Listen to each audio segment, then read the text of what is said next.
live streaming coverage of election 2020, the local elections in Utah. We're Fox 13 in Salt Lake City. And so we're going to cover all of your Utah races, some really big ones, some contentious ones. And also, we're going to be covering or talking at least about what's going on the national scene and taking you to the important things that are happening that way. You can stick with us throughout the night. My name is Max Roth. I'm an anchor at Fox 13 and joined by Amy Nay. Hey, Amy. Hi, how are you, Max? Isn't this fun? What a different way that we are doing election night coverage. I think it goes along with 2020 that everything's a little different these days, and we're all making adjustments to how it works. I'm coming to you live from home tonight, reporting from home, as so many people are working from home these days because of COVID-19. And you'll see that so many people are doing things differently this year when it comes to election night as well. It's not the typical big parties, at least locally, that we've seen in the past. That's right. And you know, Amy, we're going to be covering a whole lot of stuff, and we have a lot of capabilities here. It's the two of us will be anchoring the thing, and we're going to talk with all of our experts from Fox 13, and we're going to have the capability to show you what is happening locally and even nationally. In fact, I can share what's on my computer screen at any point in time to tell you. For example, we're looking from our Fox 13 news page, and this is a helpful thing that you could actually look at yourself on fox13now.com, where we're going to have immediate right at the time, in the moment, updates from the Associated Press coming straight from the state's computers through the Associated Press to us. And we're going to see what's happening in all of our local races. Also, I've prepared different things that we can see. This is a map of all the states that just closed their polling places 3 minutes ago, 3 minutes and 40 seconds ago. And the ones in yellow, those are the states that will be watching for the presidential race. Those are the states that are considered swing states, a number of things like that. But hey, you know what? We should jump on with some of our great reporters here from Fox 13. That's right. We've got so many resources for you tonight. Our amazing team is standing by, and we want to toss it over right now to Ben Winslow, who is one of these locations. I understand you're in Sandy, Ben, but you were telling us earlier, this isn't typically what you've seen in the past. That's right. I am at an event hosted by the Utah Republican Party, but it is not actually a party. In fact, what I can do is, if I can show you, you can kind of see a little bit behind me there, just on the background of my laptop. They are not having the public here. What it is this is an event to basically let candidates be available to us in the media. Kind of saves us the long drives of trying to get around the state, particularly as election results come in at about 8 o'clock when the polls close here.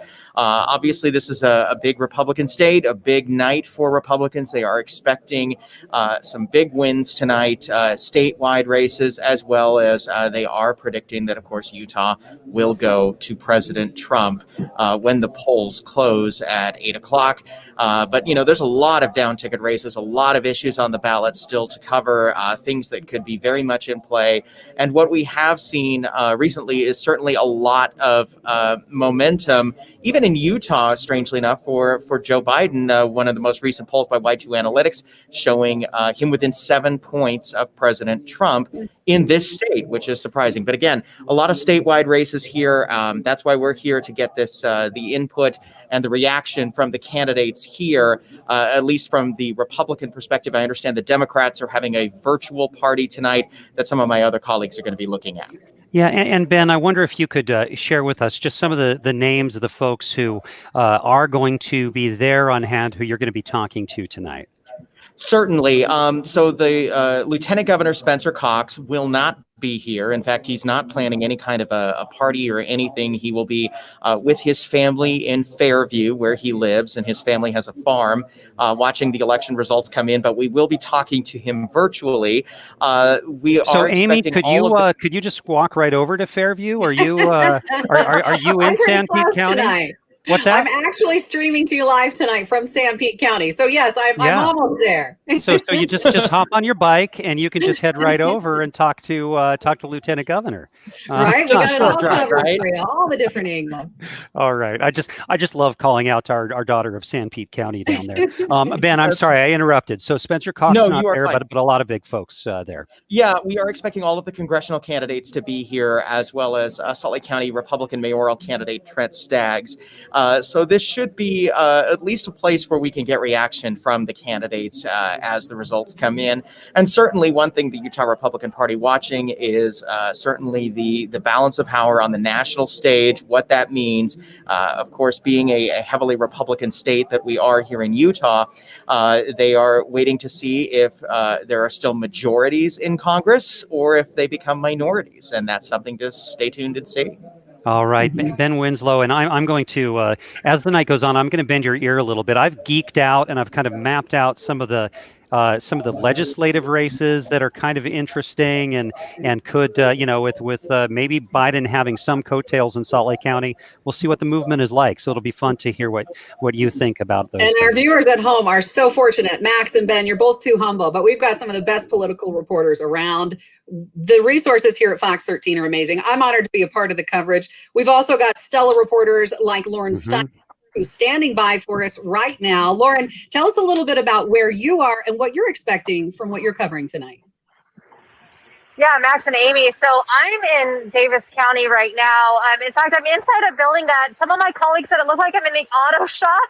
Because behind me, you can kind of see here that it does look like an auto shop, honestly, when you first look at it. But these are people who are getting in line, getting their ballots and getting ready to vote. So they get in a line, they pull into the Legacy Event Center, they kind of wind their way around the parking lot about 20 minutes at some points, I'm told, before they get into this room right here. And then they get their ballot. They actually go outside to another parking lot. Then they sit in their cars, take their time, look over the ballot, fill it out. Then they drive through the Legacy Event Center stables to turn their ballot in. So the ballot boxes here is at some stables. They turn their ballot in. And then they drive through some dust and, we're... You know what, Lauren? The times that I've been to the Legacy Event Center are for the Davis County Fair. I mean, so you're in the place where, normally there'd be like the 4-H club with their prize pigs behind you and that sort of thing. I mean, that's really, they've taken that space in order to do this, right? Yes, absolutely. And outside, the dust was definitely kicking up for a little while as people were driving through. But, everyone's making do. It's going pretty quickly. And I have to say, pretty creative, considering that we are in COVID and they were trying to figure out how to do this in a socially distanced way. So you're in line in your car. The voting booth is your driver's seat. And the good thing is that you don't have to worry about being at a voting booth and taking a lot of time. You can take as much time as you need, and then you can drop your ballot off. And they expect to have a 93% turnout. So that is really high here in Davis County. Wow, that's amazing. Yeah, we're breaking records. We've been talking about that. The votes that have already come through and processed here in Utah are higher than they've ever been. Are you seeing that enthusiasm from where you are, Lauren?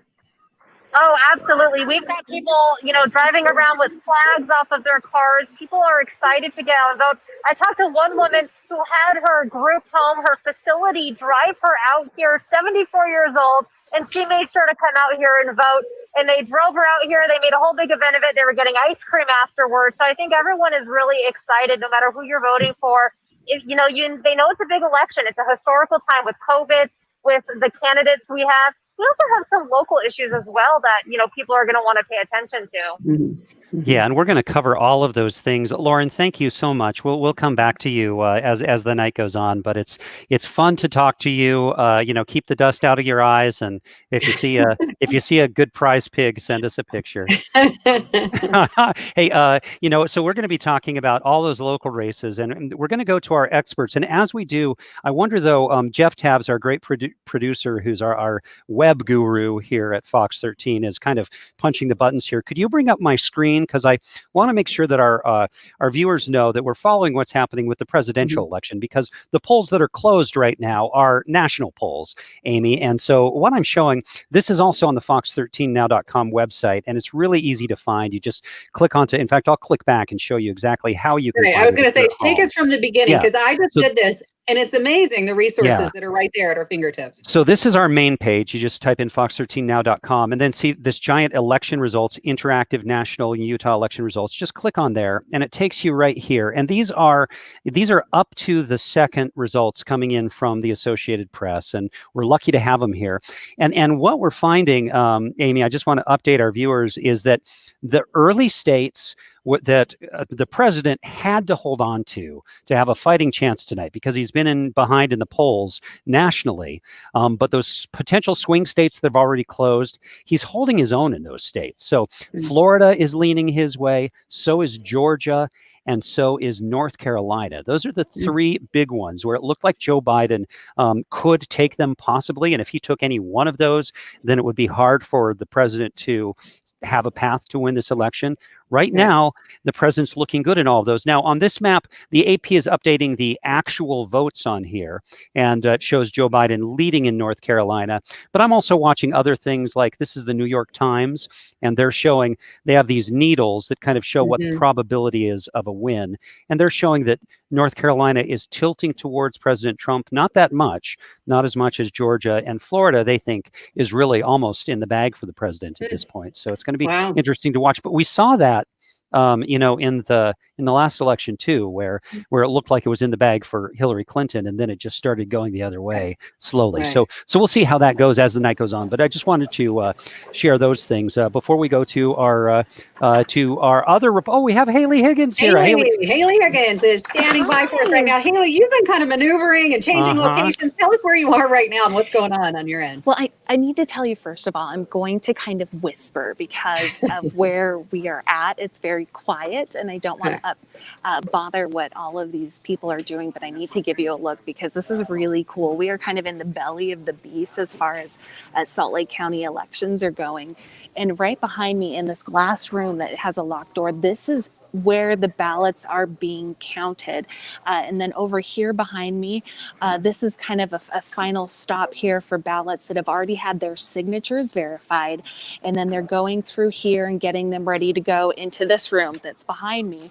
And then right here, I've got some, these are some kind of poll watchers here. And when the votes are being tabulated, this will be after the ballots or the voting precincts, right? Like after everything closes, and they can start giving the results, they're going to show up right here. So this is right in the middle of where all of the action is happening. But I want to just kind of let you see here behind me, they've got these machines here and the ballots are just being run through them. And then hopefully we'll start to have some results, I'm told, at 8:01 today. So that's what we've got right now. Hailey, I just got really excited because as you were talking about that, there are some things that I put together, and I'm going to show them now just to give you a sense of. Let's see. Let me get to my files here and go to because I'm looking at the state House and Senate, and Salt Lake County, where you are, and you're going to see those vote totals come in, is really where it's at in terms of the state House and Senate. So the Utah House of Representatives, there's one Democrat, and that's what we're looking at here. I'll go to present, and we'll see this on a big screen.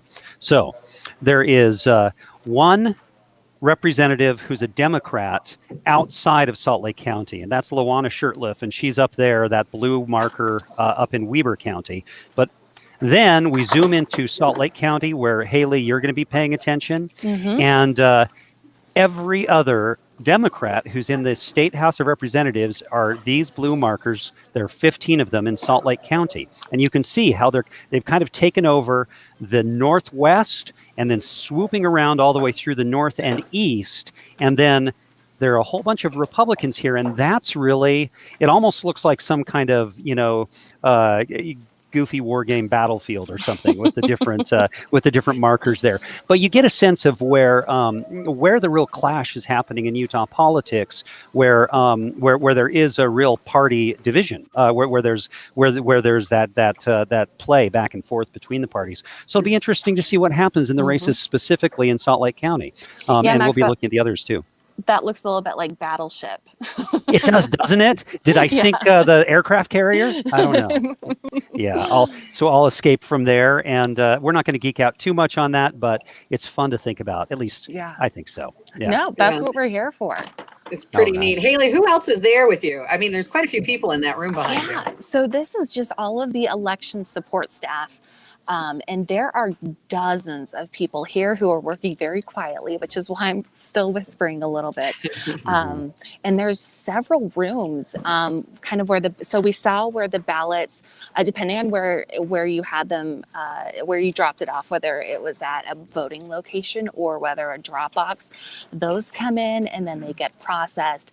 There's also, it was interesting to learn about the signature verification, because that's something that a lot of people have worried about. And I just talked with one of the women here with Salt Lake County elections, and she says that there's a digital scanner that'll go through, and if it's not 90% similar, then they will have 3 different sets of eyes look at it to see if it matches the signature that is on file. And after that is all verified, then it gets kind of, I understand it gets filed depending on which races are on that ballot. And then it's brought into this room where I'm at. And I'll just give you, they're making me stay in one spot so I don't cause too much problem. But you can see right here that they're just kind of doing some things with ballots. They're putting these, let's see right there. They're calling those pizza boxes. And they kind of look like, it makes sense, election night. So you've got some pizza boxes here, and that's where a lot of the ballots are placed. And then they go through this locked door, and this is where they're counted. And there's some high security happening here. And Hailey, I wonder so if it's cool. in some of the in some of the really contested places in the country, you see pictures of lawyers from both sides staring at the ballot processors or the election workers through glass windows. And is there anything like that? Do you see like observers from the parties or anything? No, not from the parties. I did see that there were back in the other building, you know how the Salt Lake County, they have 2 different buildings, a north and a south. So back in the south building is where a lot of the voting was happening. And I did see several what they call poll watchers from the ACLU were there.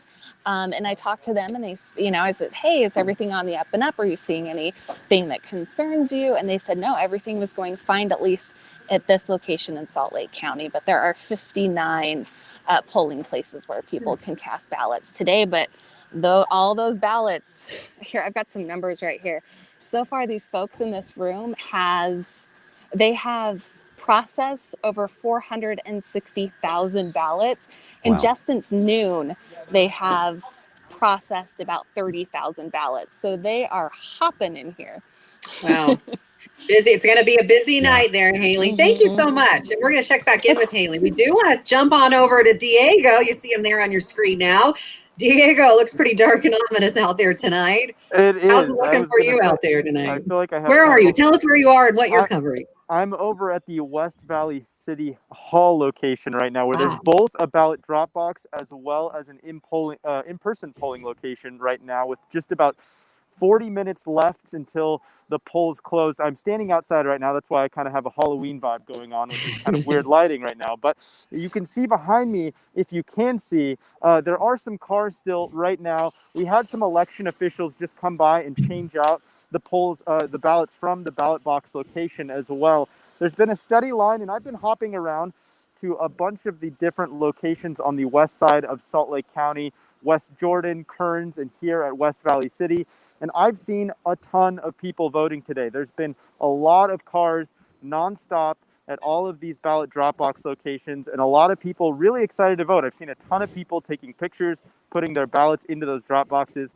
And, people just seem like they are very happy to be out here today.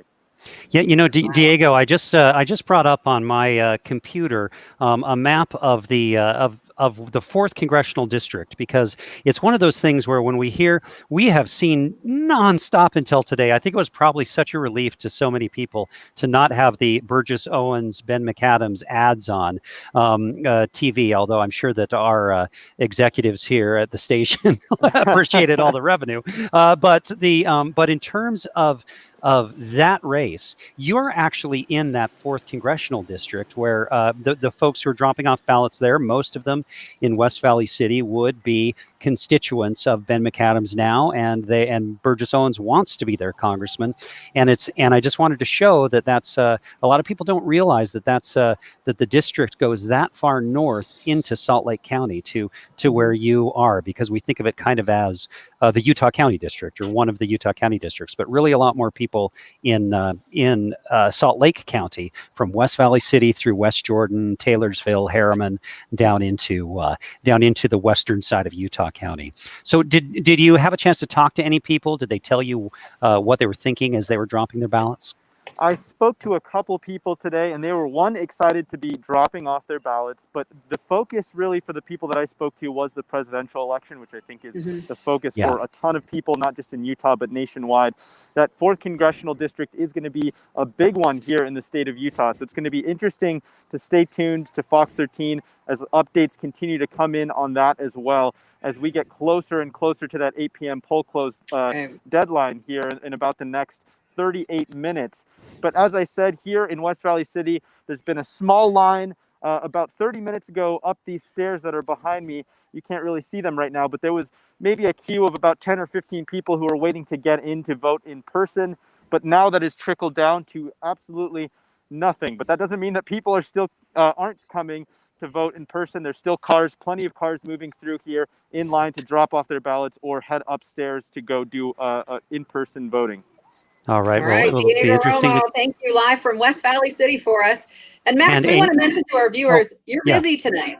Yeah, I am, and as a matter of fact, we're going to bring down that what you call the fourth wall, and just kind of let you in on how we're doing this, because we're cutting in to the Fox network coverage as well, and so about once an hour and a little bit more than that as the evening goes on, you're going to see what we're showing on Fox 13, and I'm going to break away and be a part of that coverage, including our two experts who we haven't gotten to yet. They're going to be a part of that coverage as well. And in fact, part of the reason why I'm talking right now, Amy, is I also have our audio crew who asked for a mic check. Yes. Is this your mic check? And I couldn't tell them, because I was talking with you, that that I needed to do a mic check. But anyway, we see our experts pop up here below us as well. Michelle Quist and Jason Perry, such a pleasure to have you both here on hand with us for the night. We really appreciate it, in different places in our studio, so we can keep everything safe and follow these COVID regulations. Thanks so much for joining us.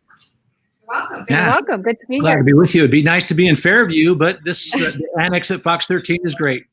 Good. Jason, let me start with you. Michelle, we'll give you both the chance to respond to this. What are you expecting tonight from, a big night? Obviously, a presidential election, it brings out the voters. We're seeing record numbers here in Utah. A lot of big measures at hand as well locally, our representatives being decided. What are you expecting kind of overall tonight? Well, I'm expecting we're going to know a lot of the results tonight. And I think that people are engaged. What's so interesting about this election is, I will just say, I think people in the United States have woken up to some of these issues. And I think we're going to see to what extent that is true tonight in the turnout and in the results. What's so interesting about this election, what I'm looking for too, is we're voting on the kinds of things that matter most in our lives, from our healthcare to our jobs, to our ability to put food on the table, to even whether or not our kids are able to go in person to school. Every part of our lives has been connected to this political process this year, and we're going to see where the country is by how they vote tonight. And that's why this is such a significant election. That's such great perspective. I appreciate you sharing that with us. Michelle, what about you? What do you think? I know there's been a lot of passion leading up to tonight. Some people are even expressing relief, tomorrow, hoping that there is a decision made. Maybe taking a break from the contention. But what are you thinking will come through this evening? The story really is about turnout. The early voting in Utah was 89% of what 2016 turnout was. And so it's just been a huge number. And we're going to get, the will of the Utah people. And I think the emotions are high.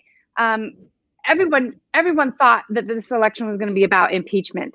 And now after COVID and the economy, nobody even remembers impeachment. And so it'll be interesting to see how voters vote. And I think we will get many of the results tonight, but I think we'll have to wait a few weeks for others. The Mia Love McAdams race took 2 weeks to get a result. And so that might happen again.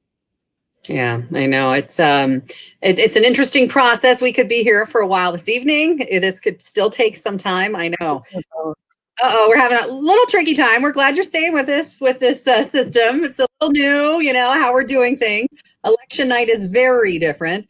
Jason, let me get back to you on this. We talk about people turning out to the polls in record number. Do you think that will have a different impact than it would have, with so many of the other not little, they're all important, any of the other smaller measures being decided?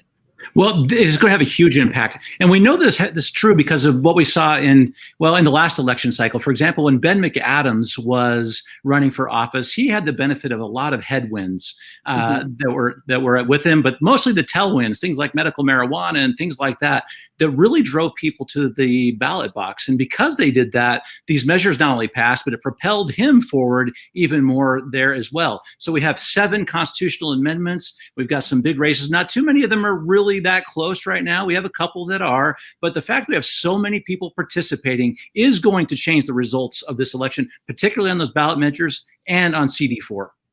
Do you think that there's one big issue that really brought people out besides the presidential election? Well, I think that it's all about COVID this year is the reality. That is kind of the wrapper around everything that has happened. Every single campaign has been talking about this. And here's the reality is this has hit every one of us. We're all impacted in one united way, even though the result of this has separated us to a very real extent. It's polarized us to some extent, which is what I think we got to work through in this election. And that's my hope even after tonight is everyone realizes, hey, tomorrow we're going to wake up as neighbors and friends. But this is the primary issue. People want the plan on the pandemic response for our country. Wow. As a reporter in me, I want to write that down. This is the one thing that's united us. It's also separated us, and it is bringing people out to the polls in droves. Michelle, can you hear us again? Yes, wonderful. Michelle, what do you think? I mean, I know that the candidates are spending money in this race. Like, I know we talked about Ben McAdams in the 4th Congressional District. I mean, we are seeing those ads. We are seeing the money spent. Do you think that is something that's going to, pay off? We see some candidates spending more than others. Right. Money always plays a role in the elections. I think, though, what's driving people tonight is the presidential election. I think people are coming out to vote for president. And the difference this time will be the fact that Utahns can't, they can't check a box for single party. They have to go down and look at every race within on their ballot and make a choice. And that's new for this year. And I think that will make a difference as we see results come in. Mm-hmm. Yeah. Jason, I know that we're kind of chatting. Max had a whole bunch of graphics ready to go. And I just want to let our audience know that Fox 13 is also doing cut-ins tonight. We're carrying a lot of the network coverage. We're also doing local coverage on our channel. But here on our streaming channels, here on Roku and Fire TV and at fox13now.com, you can see this that we are bringing to you all night long. We said, COVID has brought us together and brought us apart. We would normally probably be on a desk doing this coverage, but tonight I'm streaming live from home, actually a little home office I set up a little ways away from the studio. We've got both of you in the studio in kind of different areas, being a part of our coverage here online on our streaming coverage and also a part of those cut-ins. So just let me know if you have to go to be a part of those cut-ins at all. Okay. Yeah, I never know. It's kind of a little more casual setting here. But Jason, tell me a few more thoughts about some of the big races right now. I know we're getting some early numbers coming in, and there's a lot of predictions being made at this point. But do you think we will get some decisions? I think that we will. I mean, we're watching AP through your great website. Rating, and they predict they're going to be able to call roughly 7,000 of the races that are really in contest this evening. So we're going to know a lot of those. But even as we talk about whether or not we're going to know tonight, I think a little perspective is important. We are used to not knowing exactly what the results are until a little while later. Michelle talked just a moment ago about that race with Ben McAdams and Mia Love.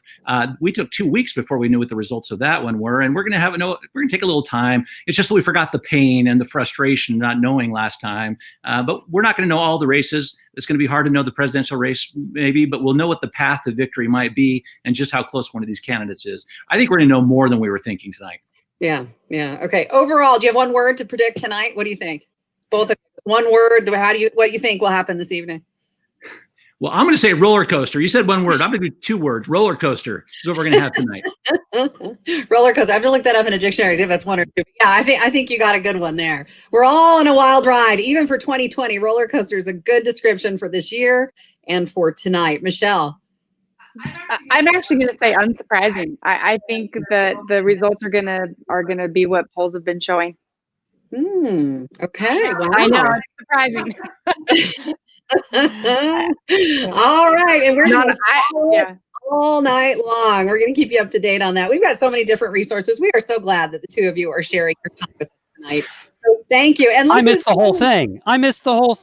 You guys had a great conversation. It looks like you guys had fun. Wishing you would have caught up. Yeah, we need you, Max. It was all gold while you were gone. It sounded like it. I heard the tail end and I thought, oh man, Amy asked all the good questions and I missed all the good Max, answers. we're ready with you because I know you've done all the background research. You know, Max is like a kid in a candy store with election night. You know what it is, but I feel this one. This is the nation is going through different times right now, and I think that hearing Jason and Michelle, it was kind of a relief to hear Michelle talking a little bit about just feeling like maybe things will just kind of go as expected. You know what's really nice, Amy, that I just have to say that I hope continues through the night, and we're going to be watching this, and we're ready for whatever. But there's been a lot of concern about whether there would be unrest, whether there would be violence or those sorts of things. And during the election day, at least, things, and I've been reading the national reports, and we've had our reporters all over the place, things have not gone in that direction. And I hope and pray they don't, no matter what we see happen. I don't know if you two have any thoughts about that at all, Jason or Michelle. I agree. I think that it was talked about a lot that people were expecting it. And there wasn't a lot of issues today. I did see retail stores in many cities, boarding up windows, Salt Lake as well.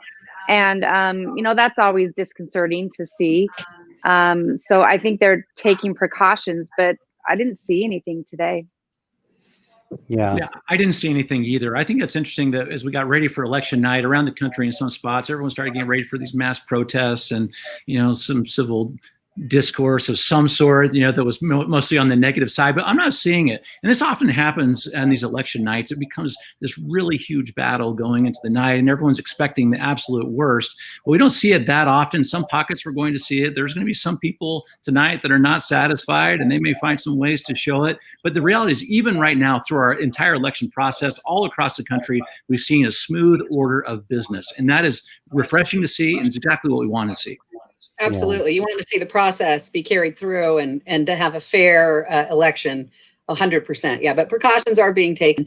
Michelle and Jason, we appreciate your time so much. And of course, your perspective and on everything. And we are going to check back in with you in just a bit. Although we do have the means, Max, we've been talking about it, to take these live feeds and actually show the candidates, even on the network is covering a lot of these things for us. But there's a live look right now that we've got. Where's this one coming to us from?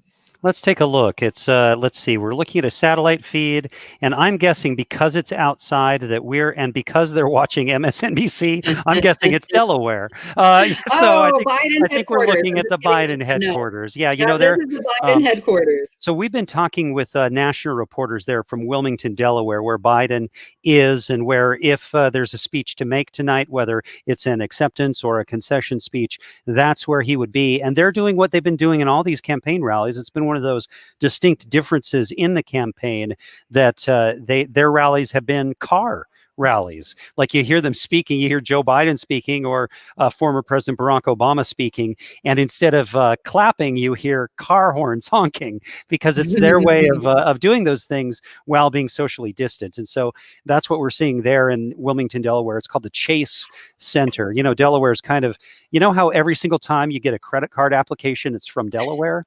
Delaware is like the center of banking in the country. And so Chase Bank, it's the Chase Center there in Delaware where they're going to be doing their thing. Max, it looks like they're all ready for a drive-in movie. Yeah, it does. I mean, I think it's the equivalent of that. I honestly, I don't know the logistics of it. I've wondered if they use the same stuff, where you tune your radio into the speakers and that sort of thing. I'm not sure exactly how the whole thing works, but it is, it is something. Shall we update our folks who are watching us here just on what we know of the national race right now? Yes, we do. We have that ability to kind of check in, something that we viewers earlier, they can do from home as well, just at fox13now.com. But we can walk it through as well. Max, take it away. Yeah. So we're looking at this, and every state that you see that's shaded in dark, the Associated Press, the AP, and they're really the gold standard in terms of analyzing results coming in and whether they can call it. And so those states that are in dark red or dark blue, it's been called. They say it's clearly Biden is going to win this one. Red, it's been called clearly Trump is going to win this one. And then if it's shaded one color or the other, that means that right now the votes are tilting in that direction. And so the big ones we're looking at here, Florida is tilting towards Donald Trump. It looks good for him. Georgia, tilting towards Donald Trump. Looks good for him there. North Carolina, right now, the votes are going in Joe Biden's direction, although the experts are still saying that it looks like the trend for the night is going more in President Trump's direction. And Texas is, look at that. Donald Trump leads by 0.3 points. And I don't know if you said at the beginning of the night at this point that you'd have Donald Trump ahead by more in Florida than in Texas. There are quite a few votes in, but still a lot to be counted, 64% of the Texas vote. But Florida, Texas, California, those are the three biggest states in the country. California, solidly Democratic. Texas has been solidly Republican, but could be a swing state this year. It is considered a swing state this year.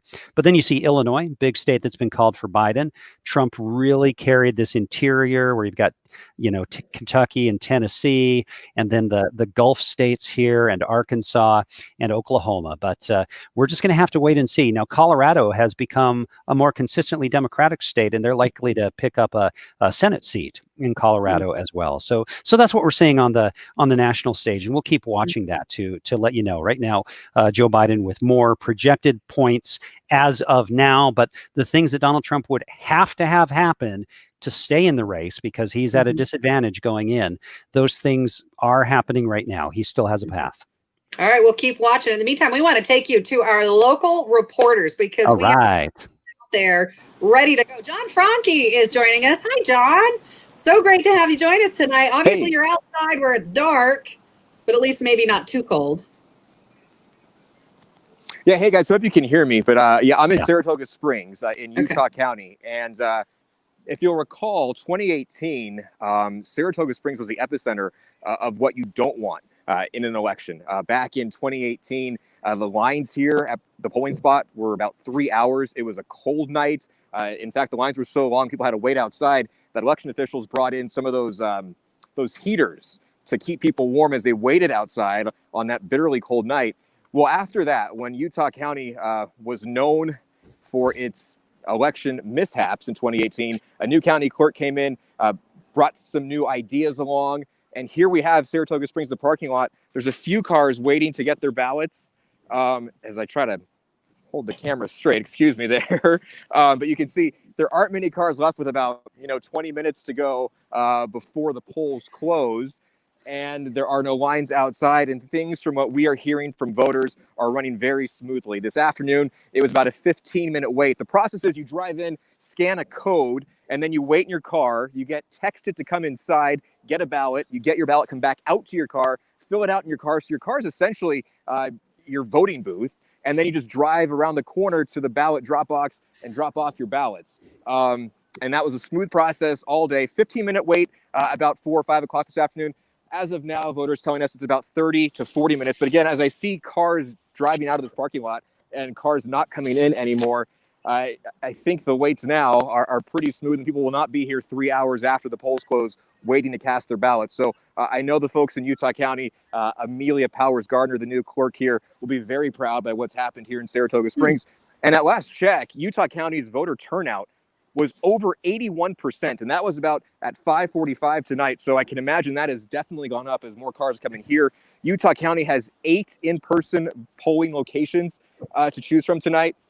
This is one of them here in Saratoga Springs, an LDS church here in Saratoga Springs. But the process, guys, so far today has been very smooth, and I think everybody who lives in this area happy to see that. And John, I remember when you were there so late into the night last time around, in just 2 years ago, and I wonder, I would love to know what Mia Love is thinking if she's watching you talk about this right now, because in that race, the last race with Ben McAdams in District 4, she lost that race by fewer than 700 votes overall, and there's no telling how many. Saratoga Springs is her hometown, and there's no telling how many people saw that line and went home. It's that is the way that a clerk logistically runs these things can impact the results. Yeah, it definitely can. And you have to wonder what this voter turnout will do to that 4th congressional district race now this year, with Ben McAdams trying to defend his seat against Burgess Owens. We've seen polls and projections saying that it's going to be a razor-thin margin. But you look at this voter turnout in Utah County so far, a county that is very heavily GOP, and you have to wonder what that will do to that race here, which includes part of Salt Lake County as well. Also, I believe just a tip of Juab County. But again, that race, again, the clerks have told us probably won't be, results will not be decided until later in this week. So yeah, I remember talking to people back in 2018, and they waited in line just to have their vote cast for that congressional district race because they knew how important and how close it would be. And John, it is one of those things too, where you've reminded us of some really important things. And one of them is that, there's been a lot of talk of whether we'll know the results of the presidential race tonight. And that was really instructive last time. Those of us in Utah know, and it's because of the 4th congressional district for the last several cycles. And the last one was no different, that a lot of the time you do not know the results of a race until days, and sometimes it was more than a week after that we really had a sense that we knew solidly what happened there. And there were even some court challenges with that one as well. I remember we were sitting in court one day as they were disputing some ballots. But again, that race, again, the Salt Lake County part of it, very Democratic. The Utah County part, very GOP. So we'll see how it all shakes out here in the next couple of days. But guys, take one more look at the parking lot. Trying to figure out how to flip my phone on this new app we're using. But you can see there are not many cars here. And you go to the entrance, the driveway, and it's pretty quiet. Now, I need to look at the numbers, John, for Utah County. I haven't looked really specifically, but is there a sense that turnout's been lower there than maybe in Salt Lake County, or is that, or do you have a sense of that yet? Well, last check on the Utah County dashboard, it was at 81%. I have not checked Salt Lake County to compare it.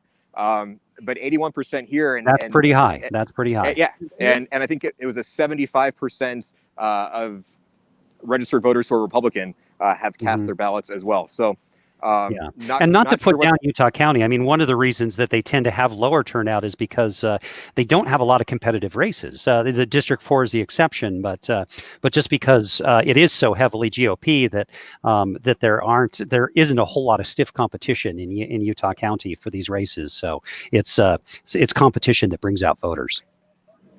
And if you've watched any TV, if you've watched any Roku, any Amazon Fire over the past 2, 3, 4 weeks, you can't not have heard about this race between McAdams and Owens for the 4th congressional district. It seems like every other commercial was either a McAdams spot or an Owens spot. So this one's been in the news. And the other thing that we're watching down there, I'm sorry, John, I interrupted you. Did you?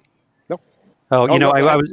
The other thing we're watching down there in Utah County, and I don't know if it comes up as you talk to people, is what their Proposition 9 on the ballot, which is what would change the county form of government from a 3-person commission to a mayor and a county council, and that's something that I think is probably bringing a lot of people out too.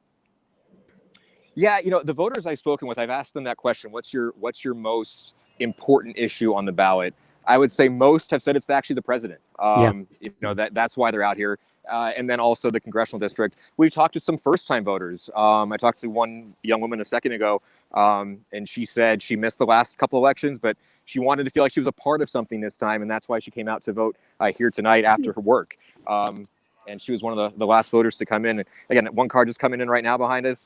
But as you can see, I mean, there's not a lot of not the chaos we saw here in 2018. Right. And I hate to say this, I hate to say it's a boring scene, but that's kind of what clerks and what we kind of want out here, because we don't want that election chaos. You want people to be able to vote. Yeah, sorry, I didn't mean to interrupt you, John. This is all a little tricky, the tech side of it all. Don't you think that mail-in voting really did impact, day of voting, that people were mailing them in, they were dropping them off, they were trying to be part of the process, maybe ahead of time this time around? Yeah, that definitely did play a big role in limiting the number of people out here, but also thinking about the virtual queue that Utah County set up as well. I mean, if they didn't have that virtual queue, there would be people lined up outside if they had to wait for a ballot booth inside, a voting booth inside to cast their ballot, which they don't have to do anymore. They can just take their ballot to their car, sign it, and turn it in. So I think not having the voting booths as well has made a huge difference down here. And again, people understanding that they don't want to touch something that's been touched by 100 other people. And I think that really has led to the big mail-in voting. We were down in the county clerk's office last night. They just had boxes full of returned ballots from the post office. So they were getting those counted last night. I think they had about 200,000 as of this morning. So yeah, people have turned their ballots in early, and the last minute waiters here are getting theirs in right now. But again, this parking lot keeps emptying out as we get closer to 8 o'clock. Yeah, like you said, that's actually some good news to report. Even though it may sound boring, it is actually sounds like the process is working. Higher turnout and short lines. Who's going to complain about that? All right, John Franke in Utah County for us. We're going to check back in with you throughout the night. John, we're usually on together in the mornings. On the weekends, we get to stay up late tonight. Thank you. Good to see you guys. Thanks a lot, John. Thank you. All right, we know that Lauren Steinbrecher is standing by. She's in an event center in Davis County, and they've gone different, creative. Lauren, tell us where you're at right now. Yeah, so I'm kind of standing by the door so I can show you guys that outside where I was telling you about the stables. But this is behind me, the big event center where they've got all the sorry, the cameras are opposite here. So where they've got all the cars pulling in.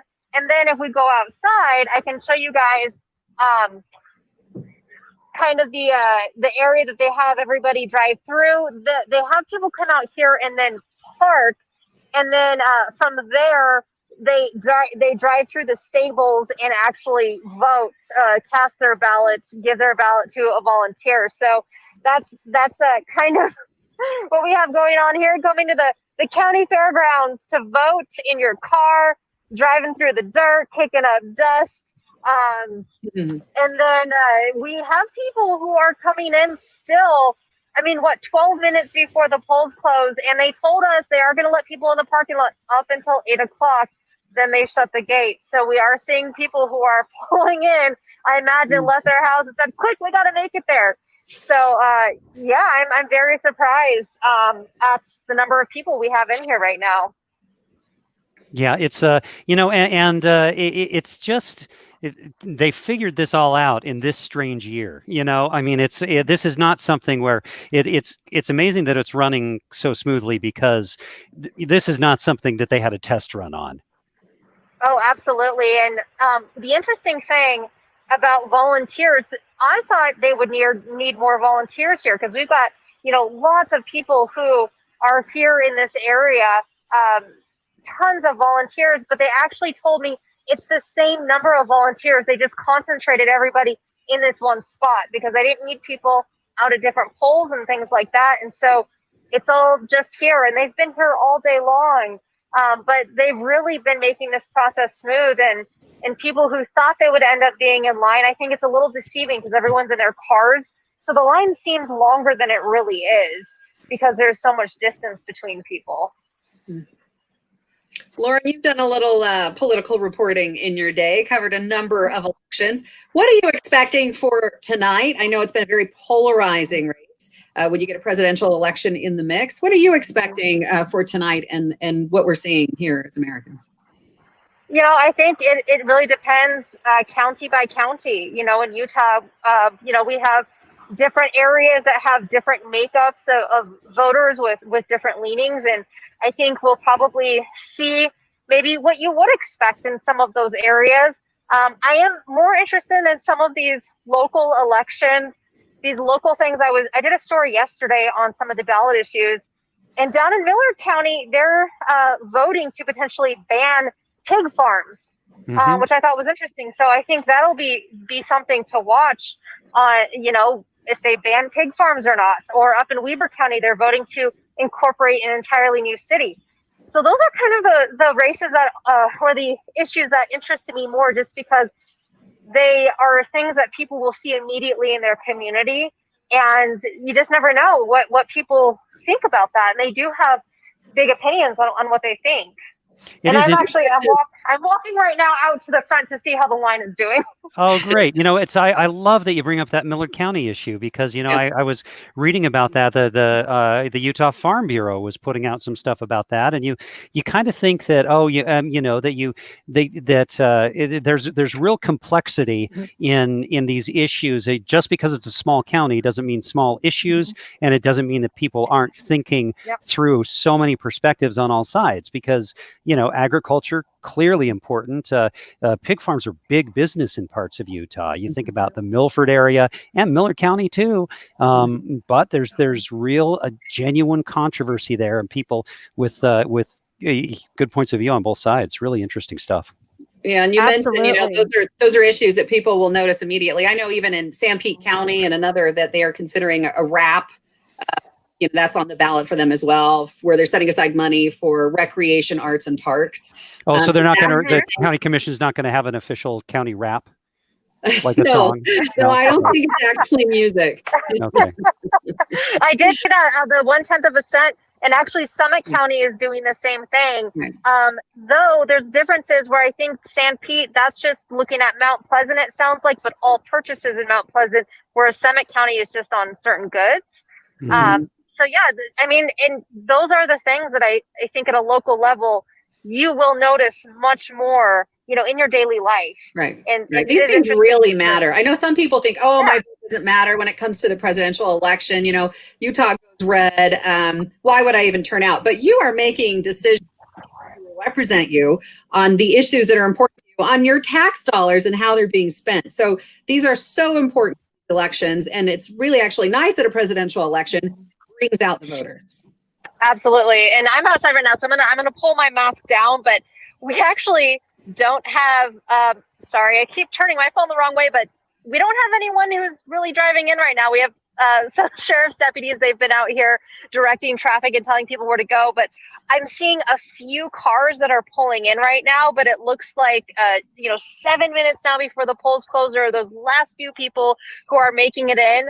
But it's really died down. So it looks like the majority of people who wanted to get in and cast their vote maybe have done so by now. And now we wait for the results. It's nice to see the sheriff's deputy out there and just being able to watch and not having to deal with any trouble right now. I hope that is the case throughout this night. The polls are almost closed. So that's good to see. Yeah, absolutely. Great. And I know that for counties like, so I've been in touch with Weber County, but Davis and Weber County, they are planning to tabulate the results at 8. They're going to be releasing some of those results. And then I think that's pretty much it for tonight. They're going to call it a night and then come home or go home and then come back tomorrow and then tabulate what everyone who has voted today. They're going to be doing that over the next few days. So the results that we see tonight in Davis County are actually going to be from people who have voted before today, and the people who made it through today, we won't really see those results for the next couple of days. I'm really glad you made that point. I noticed on the Weber County was doing, they announced on their website, hey, after 8 o'clock, we'll give you some results. And then, you should know the next announcement, I think it says, I could probably, I have it on my, I can bring it up here, but they said, it's going to be Friday, I think. So you can see that on your screen, and can you see my cursor going along there? That's the part I'm reading, and it says this is Weber County elections. Election results will be posted on the state website after 8. That's in 4.5 minutes on November 3rd. There will be only one release on election night. We're planning on an interim release of results before 5 on Friday, November 6th. So really, I mean, it's I don't think I don't think Donald Trump would have the patience for that. I suppose it's a good thing he's not running for the Weber County Commission. Yeah, or Davis County. Yeah, or Davis County for that matter too. They've had a long day, but I think it will end up being pretty quiet once those results come out at 8, because they're just, they're going to call it a night and then come back tomorrow and do it all again. We'll have to see if there are some really tight races in those areas, because that would be hard if you're in one of those to wait 4 days. Yeah, or some of the bond issues. We've got Kaysville, Syracuse, and Bountiful all have pretty big ticket bond issues for those communities. So we'll have to see if they're landslides or are they really close? Where do they stand? So. All right. Lauren Steinbrecher covering it all for us in Davis County tonight. Lauren. Great to have you with us. And now, Amy, I'm wondering if we should go back to our great experts, to Jason and Michelle. We're coming up. Standing by, right? Aren't they at our disposal here? we are coming up on the 8 o'clock hour, and that's when Utah polls close. And I'm just thinking, okay, so I'll pull up this map here because I love my maps. Although, let's see, I got out of that for this. Here we go. So these are the states that are whose polls close at 8 o'clock Mountain Time. Iowa and Nevada are 2 swing states, so the nation will be watching those. We'll be watching Utah, and it'll be really great to see some first results coming out of there. So, Michelle, let's start with you. At 8 o'clock, shortly thereafter, we should start seeing some numbers pour in. A lot of these ballots are processed. What are you, if you're clicking on a screen, what are you most anxious to see? I'm Salt Lake are kind of close. Now, I think we're losing Michelle's sound there, so we'll see if we can fix that. And Jason, we'll throw the same question to you while we see if that can be solved. Yeah, what's going to be interesting when we get this first data dump is we're going to know a lot of the election already. That's why we're waiting for this 8 o'clock with such anticipation. When it comes to these races that are not that close, that the pretty good distance between the 2 candidates, once we see those big numbers, and a lot of them have been processed already, we're probably going to be able to call a few of the races. I mean, we already saw John Huntsman congratulate Spencer Cox for his victory just a couple of minutes ago on social media. We're going to know a lot of these races within the next 5 minutes. That's too bad. I mean, it's nice that he congratulated Spencer Cox, but I mean, give Chris Peterson 2 minutes till 8 o'clock before you do that to the guy. He ran a good race. I mean, we know Utah. It's such a hard haul as a Democrat running statewide, and they had some really credible candidates. Peterson was he's got quite a resume and put up a good race there, even though it's it's kind of tilting at windmills sometimes. It feels like, I'm sure. But I think the 2 of them really set the example for the country and for our state on how to run a civil race. It was never all that close in terms of the polling, but these are 2 really good people that got involved in politics for very good reasons. And people should really follow what they did there in the commercial, but in how they ran to the very end. I'd like to see more of that in politics. Yeah. So, Michelle, I think we have your sound fixed, and I really do want to hear what you have to say. So yeah, what are you thinking? I think I'm here. Yes. I'm watching the Salt Lake County races that are close. I'm looking at the amendments. But those results are going to come in, and they're going to come in quick, and they're not going to move a lot after, at least in my experience. I do have personal experience with running and losing, and those numbers don't change a lot after the first dump. Salt Lake County is very efficient at counting, and of course there are more ballots to look for, but those are the things I'll be watching for. Yeah, and I think and we're also all going to be watching that District 4 race. Do you think that's one of those where, what I'm interested in, and this is a question, it's turned 8 o'clock, so we have our eyes on we'll have our eyes on the numbers to see when they start coming through. But I wonder with this 4th congressional district race, which is probably our tightest, really big race, what the fact that people can't vote straight party ticket anymore, what that's going to do to results, if anything. Yeah, I think it's a big deal. I think it makes them question each ballot choice that they have to make. And, I went back and forth on multiple. Mine wasn't a single party ticket. And I'm sure a lot of people were the same this time. And whereas before, the default maybe would have just been to check the one box for all Republican or all Democrat. I think it'll make a difference this time in a lot of the races in Salt Lake County. That'll be interesting. Jason? Okay, it seems to be from a straight party ticket voter.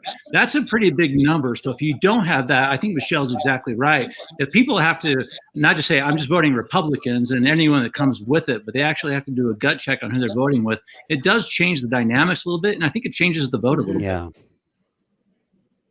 Yeah, so I'm watching these. The state website has not updated yet. I'm just kind of cycling through some of these things. We really think we'll probably have a good sense of that. All 4 congressional districts are going to be up this year, and we think we'll have a good sense of districts 1, 2, and 3 probably pretty early on. Do you see anything of interest? Or I mean, not of interest, but really, do you anticipate any strong competition in those? In what 2 races? Oh, I'm sorry. In the the non-4 congressional district races. So districts 1 through 3. So we have new candidates in District 1, and so running for that district that Rob Bishop is leaving. So that'll be interesting to see. But those are pretty Republican districts. So they are. If you look at CD1, for example, Blake Moore, Darren Perry. These are 2 newcomers on the political stage, and they're replacing two people that really served for 40 plus years, in Jim Hansen and Rob Bishop. This has been heavily Republican for, well, as long as most people have been voting in that district, and it's not likely to change much in this particular case. But it's just interesting how that important part of our state has not really been one that people are talking about very much, even though issues like public lands and Hill Air Force Base are amazingly important issues for the state. Mm-hmm. All right, we've been hearing from Michelle and Jason. You guys are so great. We love being able to check in with you and throw anything at you, and you can handle it all for us. Thanks for kind of holding on through our sound and figuring this all out. It's a whole new ball game, isn't it, Max? Oh, it's so great, and it's amazing to have people who really know the state and who can answer the questions and just have a good conversation about this. Okay, so it's 8 o'clock, and we can take a look at kind of where things stand. Utah has. Look at this! Yeah, look. Kelly Chapman. Hey. Oh my goodness, everybody's here tonight. Hey guys, thank you. Hi. You're doing a great job. I've been watching on Facebook here at my desk, monitoring national results. There is certainly a lot to talk about. Let's dive into it. I know you guys were just talking with Jason and Michelle on some local races. Do you want to continue with that, or can I throw some national questions at you, Max? Oh, love that. Well, questions or just what you all are seeing too. We're talking about these local things. It may be that you're looking a little more closely at what you're seeing in the national race. I glanced down to make sure that we're keeping people up on what's happening nationally. Yeah. You're muted, Bob. Here we go. Well, while Bob's muted, so Kelly, one of the things that I was saying though is that the polls have closed. Oh, there's Bob. Hey, so what were you going to say, Bob? I was going to say, as we watch everybody is watching, of course, the presidential race with President Trump and Joe Biden, and as the various states east of us, right up to New Mexico, Colorado, and Wyoming, start to have their results coming in, it is fascinating to watch where each one of those candidates is performing well. I mean, President Trump is performing well in the swath of states from North Dakota down to Oklahoma, including Arkansas, Louisiana, Mississippi, Alabama, Tennessee, Kentucky, and Indiana. Whereas as you start to move a little further west, Colorado and New Mexico are firmly in the Joe Biden camps right now, where he is leading with various degrees of percentage of the votes being reported. But of course, all of that you can get in other places. But we've been watching that very carefully here. Yeah, and you know what, Bob? We're actually getting some Utah numbers in. And I was just looking at our website where we have those Utah numbers, and I need to My computer is deciding it's not going to click to where I want it to, because I want to see the this. I'm trying to click over to the right tab because we are seeing Utah numbers for the presidential race at least. And this will be the first time we've seen them today. yeah, so and go for it. well, you know what? It's just not doing it for me. So I don't know if Jeff Tavs, our great producer, do you have a screen that you can pop up that has our interactive national numbers? Because my computer's frozen. I see some, actually. The problem is that you can't share. Kelly, you can't share your screen. Only Max can share his screen. So. Oh no! And my screen is frozen. Okay. Okay, so the numbers I'm seeing right here, the AP is saying 41% of votes have been reported. Donald Trump leading with 49.4% of the vote, ahead of Joe Biden with 47.2% of the vote right now in the state of Utah. That's closer than I would have initially expected for our red state. Max, what do you think? Yeah, definitely. And so much of that depends on where those votes are coming from. It's hard to know if Utah trends are the same as national trends, because nationally, the conventional wisdom, I mean, you say conventional wisdom, but it's the wisdom of this particular election, is that Democrats were voting early, encouraged to vote early, trusted vote by mail a little bit more. And because of the president's encouragements to not vote by mail and to go in person, that later results might actually trend towards the Republicans. Hard to know if that's the case in Utah, because we've had this trusted vote by mail system in place for some time. It's worth pointing out, Max, because I think on a national level, that is also being recognized from commentators looking at even southern states, Midwest states, that Biden had a commanding lead until today, until people actually showed up at the polling locations. Yeah, and so we're just watching all those results come in, and it's going to be interesting to see. But if Joe Biden were to be in the 40s as a percent in Utah, that's not a number that's not a story on a national scale, because it doesn't mean anything for the presidential election per se. But what it could mean is that there's some coattails in Utah. Okay, now I've pulled up, my screen finally decided to work, and I've pulled up those numbers in Utah, and here's what you were talking about, that we have Trump with 283,840 votes reported, and Biden with 271,000. So 49.41 to 47.24. No big third party presence, although my kids thought it was really funny that thought I should vote for Kanye West. But he's not getting real votes, and it's really a two-person race. In Utah, Trump got fewer votes in Utah than any other state that he won last time around, but more of those votes went to Evan McMullen than he got in any other state. It wasn't, Hillary Clinton was in the 20s, the low 20s in terms of a percentage. So if Biden were to get in the mid to high 40s, that would be extraordinary in Utah. It could say something about our state, as well as we're continuing to see population growth here in Utah, don't you think, Max? Yes, and what it looks like is that we're seeing about 50% of Salt Lake County's votes in, and Joe Biden's kind of really winning strong there. And Donald Trump is leading by 36 points with almost 80% of their votes in. And other than that, we just have Millard County that's reporting and a strong Donald Trump. He leads by 76 points in Millard County. Donald Trump's going to win pretty much most of the counties outside of Salt Lake, Summit, and probably Grand County. It tends to buck the trend a little bit as well. But Salt Lake's big enough that it's really pulling up those numbers. Hey, Bob, you've covered enough presidential elections, enough elections over your time here at Fox 13. What are you seeing? Yeah, Bob and I, we were first on the air together for the Dewey defeats Truman. Yeah, that's right. And I'll never forget that race. and sadly to say, I was the one who wrote that headline. Oh, yeah. No, I wasn't either.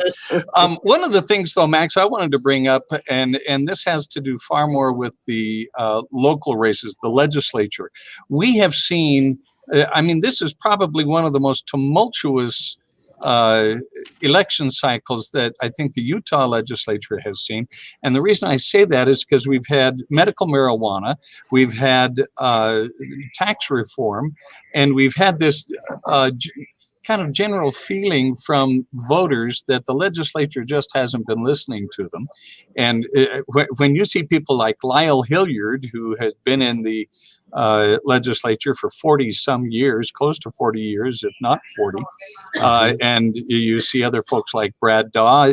Hilliard lost in convention, Brad Daw lost in convention, and several others lost. Val Potter lost in convention. These longtime folks. What do you see, Max, as an educated observer through all of this? How do you see those issues playing a role in what's happening with the Utah legislature? You know, that's a really good question, and I think that there has been a lot of dissatisfaction with the way the legislature has reacted to public initiatives. Marijuana, Medicaid, and the voting or the redistricting commission. And so that's a huge part of it. And then another big part of it is the influx of people, the demographics of the state changing, so that you do have that you do have this island of blue in Utah. It's largely Salt Lake County, but it does kind of take in parts of Weber County, Summit County, that are made up of people who have come from other places. And that is even having an impact, I think, in Utah County with Silicon Slopes and all those sorts of things. And I think there's the culture is just kind of expanding in some ways, and our political culture is changing in that way as well. And by the way, I'm looking through some of our results, and I don't know, we do have some of our early results for our congressional races. And so I'm scrolling through. I was there. I want to show you where we are with District 4. And you can see here, I'm kind of circling with my cursor. Ben McAdams is the top row, 52.53% of votes right now. Burgess Owens, 43.23%. And that's with 57% of expected votes in. And so that's a lot of votes that are in. So that's not something to discount. I mean, things can clearly change with that. We talk about trends of early voting, late voting, but that's a pretty solid lead for Ben McAdams. If it stays within that kind of range, then that would be a hard thing to overcome as we get closer to full root. Max, speaking to the very volatility of just watching these results come in, I am looking at the Salt Lake Tribune, which was updated 1 minute ago. It has Ben McAdams with a slim lead over Burgess Owens. But what is the headline said? Okay, because the headline had Burgess Owens leading Ben McAdams, but now you look at the article, and with 53% of the vote to Owens 43. Forgive me, I'm scanning this for the first time. So, well, we don't mean to call out our colleagues on a headline mistake. They're but for the grace of God, but still, it's a fairly sizable lead right now for Ben McAdams. Well, and I think it underscores how volatile and how fluid these results are that are coming in. I mean, we may be reporting one thing while another outlet may be reporting another, because face it, we're all in uncharted territory tonight when it comes to reporting these election results. The nice thing is, closed just 14 minutes ago, so I mean, we're just barely getting the returns. Yeah, it's still so early. Although this is 57% of our expected vote in House District 4. So that's the number of people who vote. That's a big vote separation between those two. And we also saw that we do have, looking at the presidential numbers, that shows us that you have 80% of Utah County reporting in. So if that includes the part of District 4 in Utah County, then that should be something of an Owens stronghold, and less of Salt Lake County reporting in at this point, just over 50%. Again, things can change so much, and District 4 is, anyone who tries to predict District 4 early is a fool. But not a good idea. But things do look pretty strong there for McAdams right now. You'd want to be Ben McAdams looking at those numbers rather than Burgess Owens right now.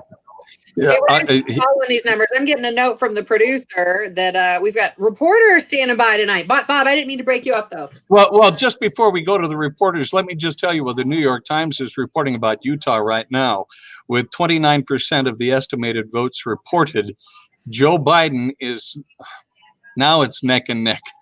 Again, this thing is just with 34%. It's 48 to 48, 48-9 to 48-1. Joe Biden leading by just not more than a point. Again, still very early here. Yeah, 34%. We're getting a clearer picture, though, on East Coast and Southeast states, Max. Florida, huge battleground state. President Trump now has his most commanding lead of the night at the numbers I'm looking at.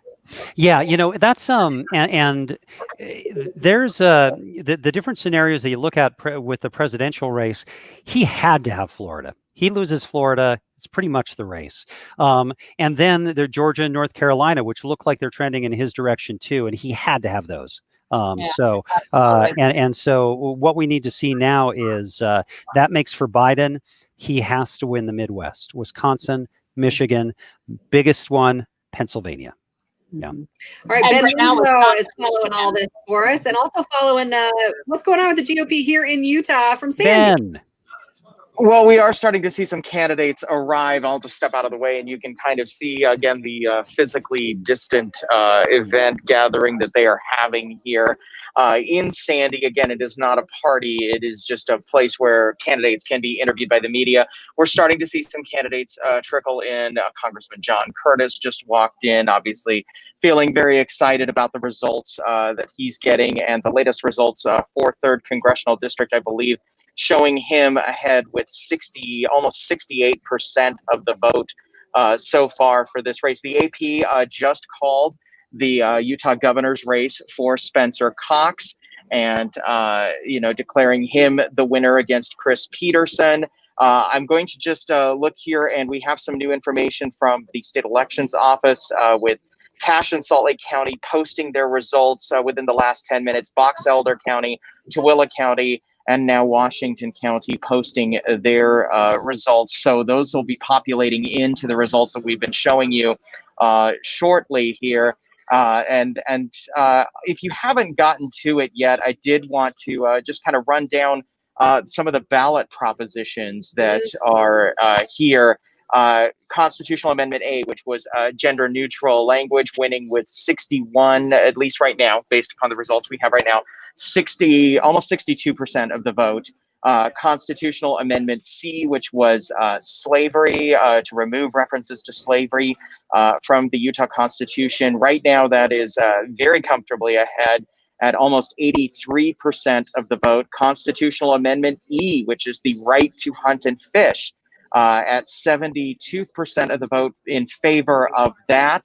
And Constitutional Amendment G, which reworks education, narrowly ahead right now, 54% to 46%. 54% for, 46% against. As you know, the income tax is earmarked for education. And so what this would do would rework it and include some services for people with disabilities, some social services in that funding mechanism as part of a compromise between lawmakers on Capitol Hill and with the education community, teachers unions, groups like that. So some of the results that we're starting to get in right now, I've seen here showing up so far. The House Speaker, who has been a big proponent of Amendment G, we hope to talk to him shortly, and we'll be getting some reaction and bring it to you throughout the evening. So I'm going to send it back to you, Max and Amy. Wow, thank you so much, Ben. Really good information there. You know, you are following the not party behind you. You know, it looks like an event that hasn't yet begun. That's right, and this is probably about what you'll see tonight. Again, keeping it very, very low key because of COVID-19. Really, they don't want like a super spreader event type thing happening here. Yeah, I don't know about you guys, but that's a bigger party than I've been in since March. and definitely trying to keep us all physically distanced from each other, certainly what they're doing, but also trying to make candidates available for us to talk to us. Again, from what we understand, Lieutenant Governor Spencer Cox is not going to be appearing here. He is down in Fairview with his family, And, we do expect the congressional candidates at least to appear at some point this evening. Okay. Okay, Ben Winslow, thank you so much. And Amy, one thing to note is that we are going to be talking with as we go to some of our on-air reports at 9 o'clock, and that will be streamed here as well. We'll be talking with some of our some of the major candidates, including Ben McAdams, including I believe Burgess Owens. I need to look at our list and make sure that we were able to get him scheduled. Spencer Cox will be talking with us. And another thing that I'm noticing is actually, our AP numbers, they must be pulling them directly from county clerks, because we're getting more numbers from the AP than are currently on the state's website, the state elections lieutenant governor's website. For example, in the Owens race, in the McAdams-Owens race, the lieutenant governor's website right now has Owens with a sizable lead, but no votes really reported out of Salt Lake County. Well, on our results through the AP, so they are reporting Salt Lake County results with Ben McAdams with a substantial lead. So, and a lot more votes reported. So I would recommend to our viewers to go to fox13now.com and go to those state elections results, because they're really coming in pretty quickly. Okay, and I understand that we're covering this online. We've got a lot of network coverage on our channel at Fox 13. You can watch us in both places, and for here at home, if you're streaming us, we are actually going to bring you the live cut-ins that we're doing, so you're not missing out on anything at all. So stay tuned for that. We're going to be jumping in throughout the night. A lot of results coming in. I just saw, you can follow Twitter to keep up on some of this stuff, but our very own reporter, John Franke, was just tweeting that another batch of results have come in, and in county that puts Representative Ben McAdams in the lead. So we are following this race. We're getting those early results. We're trying to track this one, in all the different areas. We've got reporters in Utah County, Davis County. Where else are they? Benton, Salt Lake, obviously. We've got the studio packed with experts and our correspondents here, and we've got this covered tonight. Yeah, and just to once again recap what we've heard so far from our Ben Winslow, that the race for Utah governor has been called for Spencer Cox. He does have a sizable lead. As we look at through some of our other races, with House District 1, Blake Moore, the Republican, over Darren Perry, 61 to 39%, pretty sizable lead there, 35% of votes reported. We'll be waiting a while for all of those votes there, because, as we said, Weber County is a big part of that. Davis County, they'll be reporting this huge tranche of ballots from the mail, and then waiting probably till Friday till we get the in-person ballots. And then you may be able to hear in our studio here that I'm getting the cues about what we have as a cut-in with our on-air broadcast coming up. U.S. House District 2, Chris Stewart with a sizable lead, 55% over Cale Weston with about 41%. John Curtis, the incumbent Republican in House District 3, taking in much of the west end of the east side of the Salt Lake Valley, and then going into most of Utah County, and then all the way down into San Juan County. He has a huge lead, 68% to 28% there. And then District 4, we've been talking about that, about 57% of expected votes in, and Ben McAdams with a 53 about to a 43% lead in that. Oh, and Sean Reyes, it looks like he has a sizable lead in the Attorney General's race as well. 46% of expected ballots in, and 57% for Reyes, the Republican incumbent. Greg Skordas, the Democrat, who's put up a good fight in that race, but he's at 39% right now.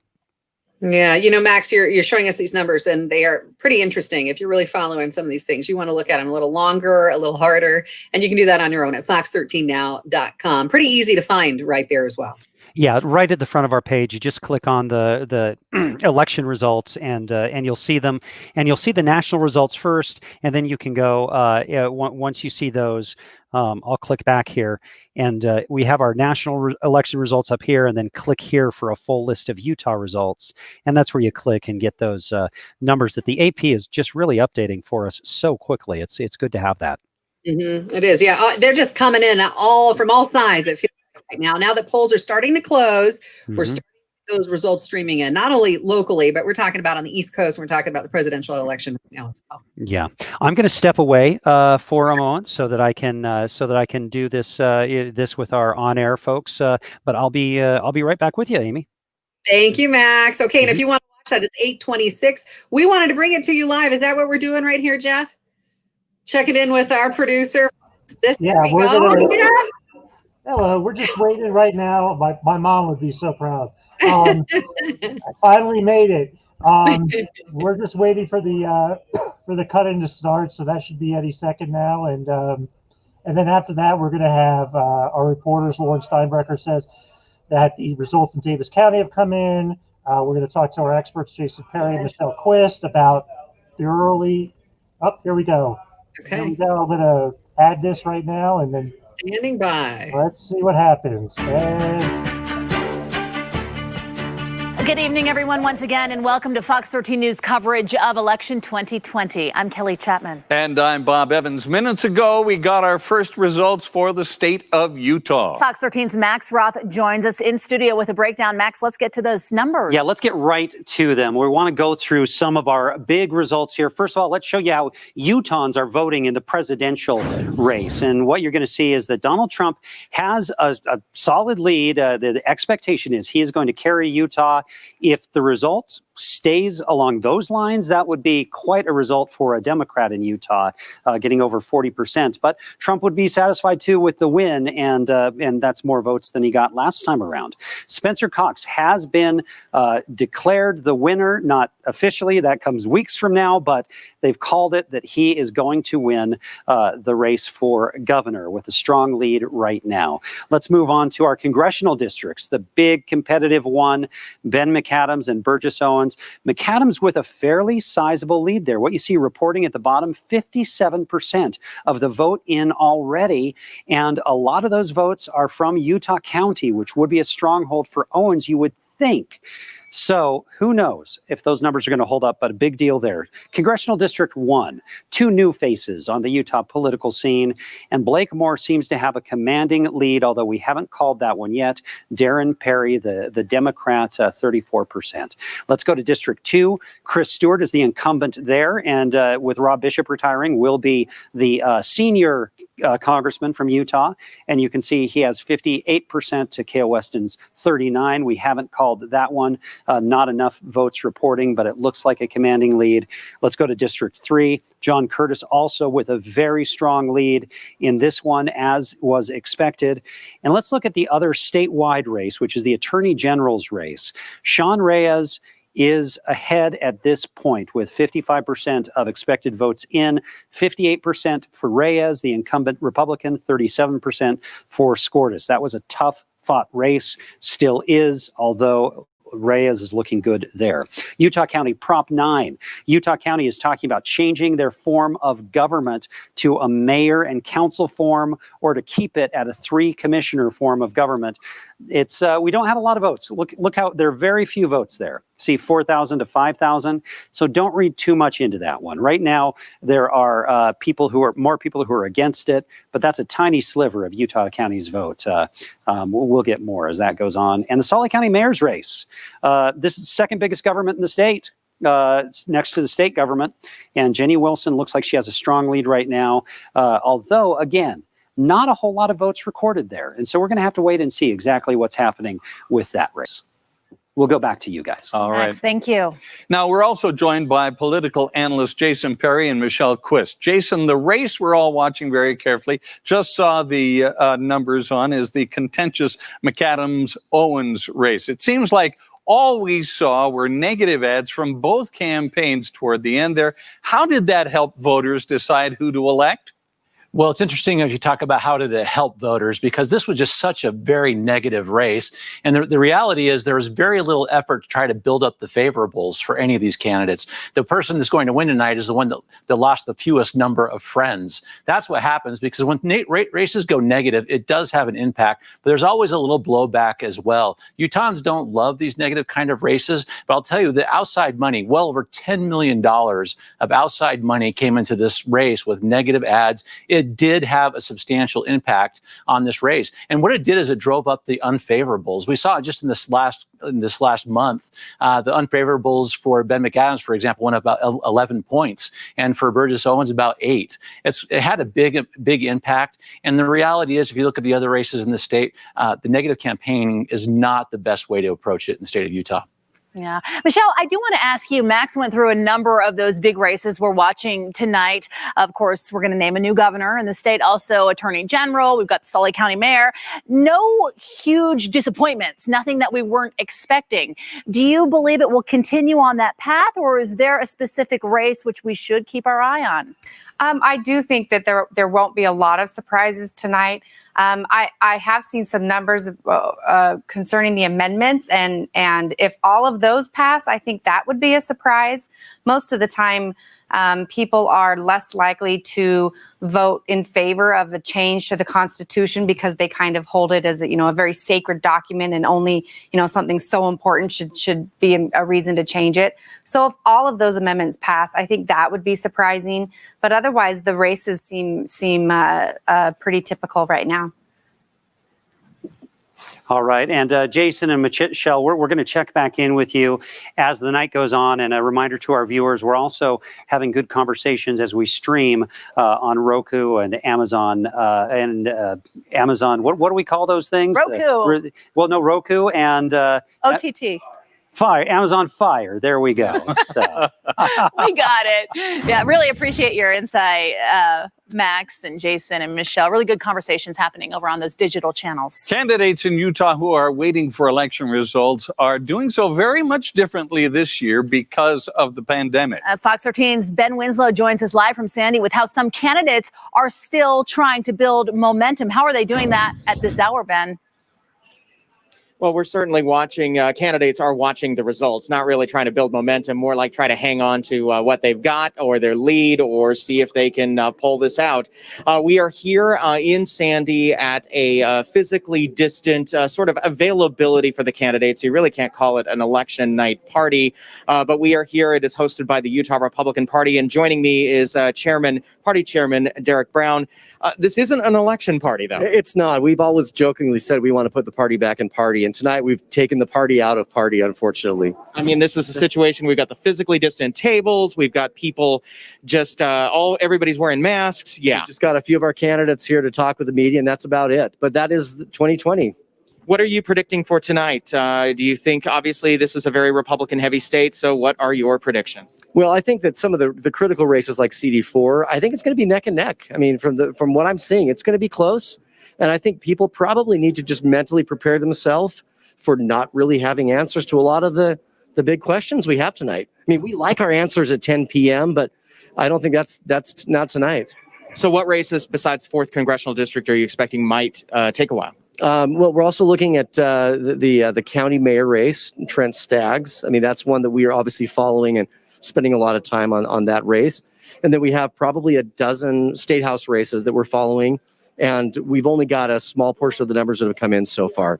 All right. It's going to be a long night. Thank you, Derek. Appreciate it very much. All right. We're going to send it back to you.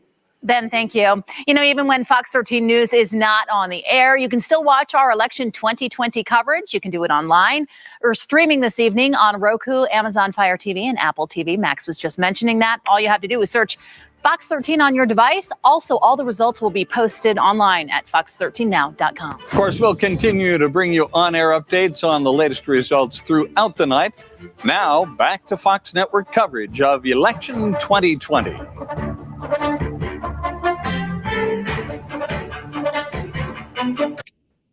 Hi there we go. That was fun to watch. All the experts standing by, and there we were. Max was trying to figure out how to describe where you can find us. Of course, Roku, Fire TV. And it's really an easy way. It's just going to fox13now.com. However you may have found us, fox13now.com, and then you can just click on the button there. We also want to hear from you. We can put up comments and answer some questions, and you can do that by reaching out to us on Facebook. So that's another fun way to communicate with us. And that's and we are seeing the different comments on Facebook as well, and so that is a way that you can participate in the whole thing, and we appreciate that. A little disclaimer, please keep it nice. Yeah. We can't really put many things that are not nice. So Yeah, and we just want people to be nice anyway, because yes, it's it's the just way to good be. to know. Yeah. I'm the mother of 4 boys, and I think I say Exactly. that so many times during the day. Just be nice, be nice. Hey, look who's here. Speaking of nice, Hailey, how are things going Oh, out what an there? introduction. Oh, well, what an introduction. You guys are nice too. Thank you for that.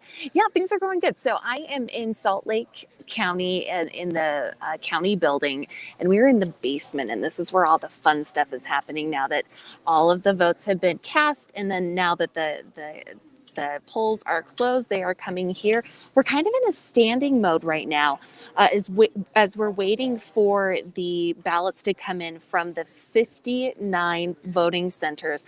So once they get here, they will be processed and then they will be counted in this room behind me. It's typically locked when you have the ballots in here, but right now you can see they're just kind of hanging out here.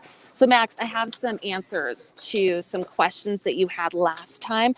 You were asking about if there were any poll watchers from any of the campaigns or from the parties here. And there is one Republican who is here. In fact, he's right there keeping an eye. And we said, yeah, and so two, okay. And you guys are kind of keeping an eye on just kind of, what are you looking for? Well, we were watching the adjudications, which is where here, let me see if you can. Where the physical ballots are checked by humans because the scanners couldn't decide who the voter intended to vote for. All right. So we were watching the adjudications most of the day today. Okay. And now we're just watching the results come in. Is it fun? It is fun, but as everybody knows, it's also a little stressful. Yeah, it is stressful. But it is fun, yes. Yes. All right. Well, good luck. But you've got to be a political junkie to love this. And I think you're in the right spot. Okay, so yeah, Max, answer to that question.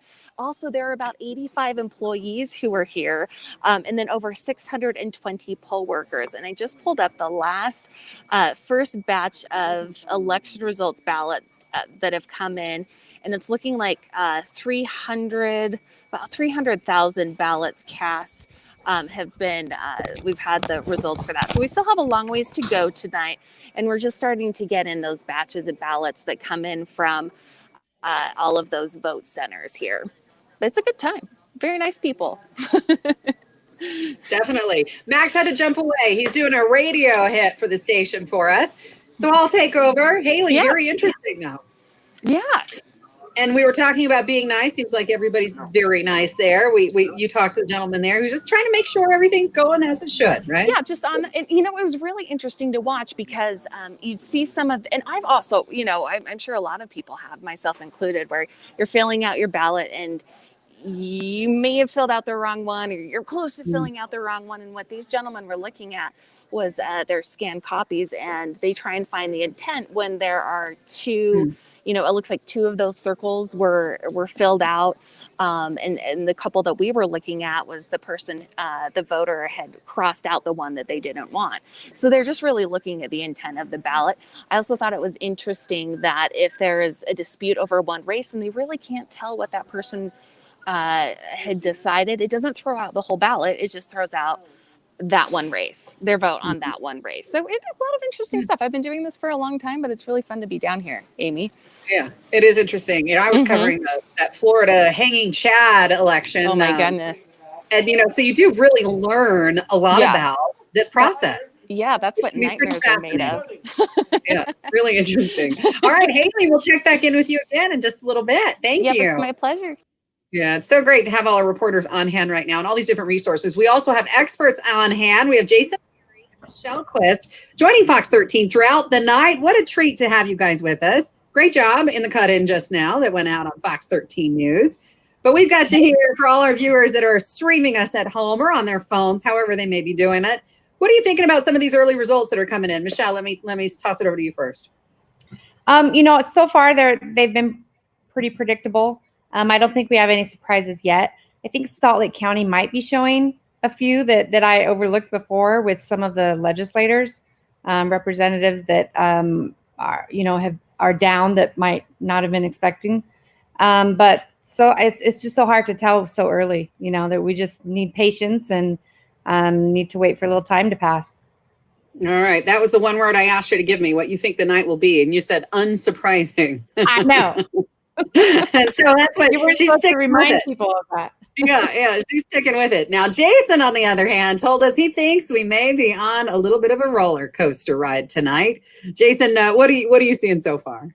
Well, we are seeing a little bit of those ups and downs. We're seeing on the nationals. I think we've got a little bit of audio visual work there, but we're seeing these up and downs certainly around the country. But in this president's race, I'll tell you something that I think is interesting about where President Trump is and Joe Biden is. If you look back historically in the state of Utah, President Obama got 34% of the vote in Utah. And that is the most any Democrat had received in Utah in decades. In fact, I looked it up. This is all the way back to LBJ in 1964. That's how far back you have to go to look to a Democrat that's been doing as well as Joe Biden has in the state of Utah, which is interesting. 40.66% is what we're seeing right now. Still, this is right where Donald Trump wanted to be. He won by 48% in Utah in 2016. So he's outperformed what he did last time. But for me, that's an interesting thing in this race to see how well Joe Biden did in some parts of the state of Utah. Yeah, I know. It's interesting to follow all this. And you guys are kind of political junkies, I could say. You know your stuff. Michelle, I know you said there weren't any real surprises, but on some of these issues that people are really coming out and deciding, we were talking about it earlier. You said maybe by the voting a little different this year. We were talking about not being able to click one party, or maybe bringing more people in, or maybe, sending in a mail-in ballot where you could actually research each of these issues and kind of make sure you knew them before you voted. It may change the outcomes.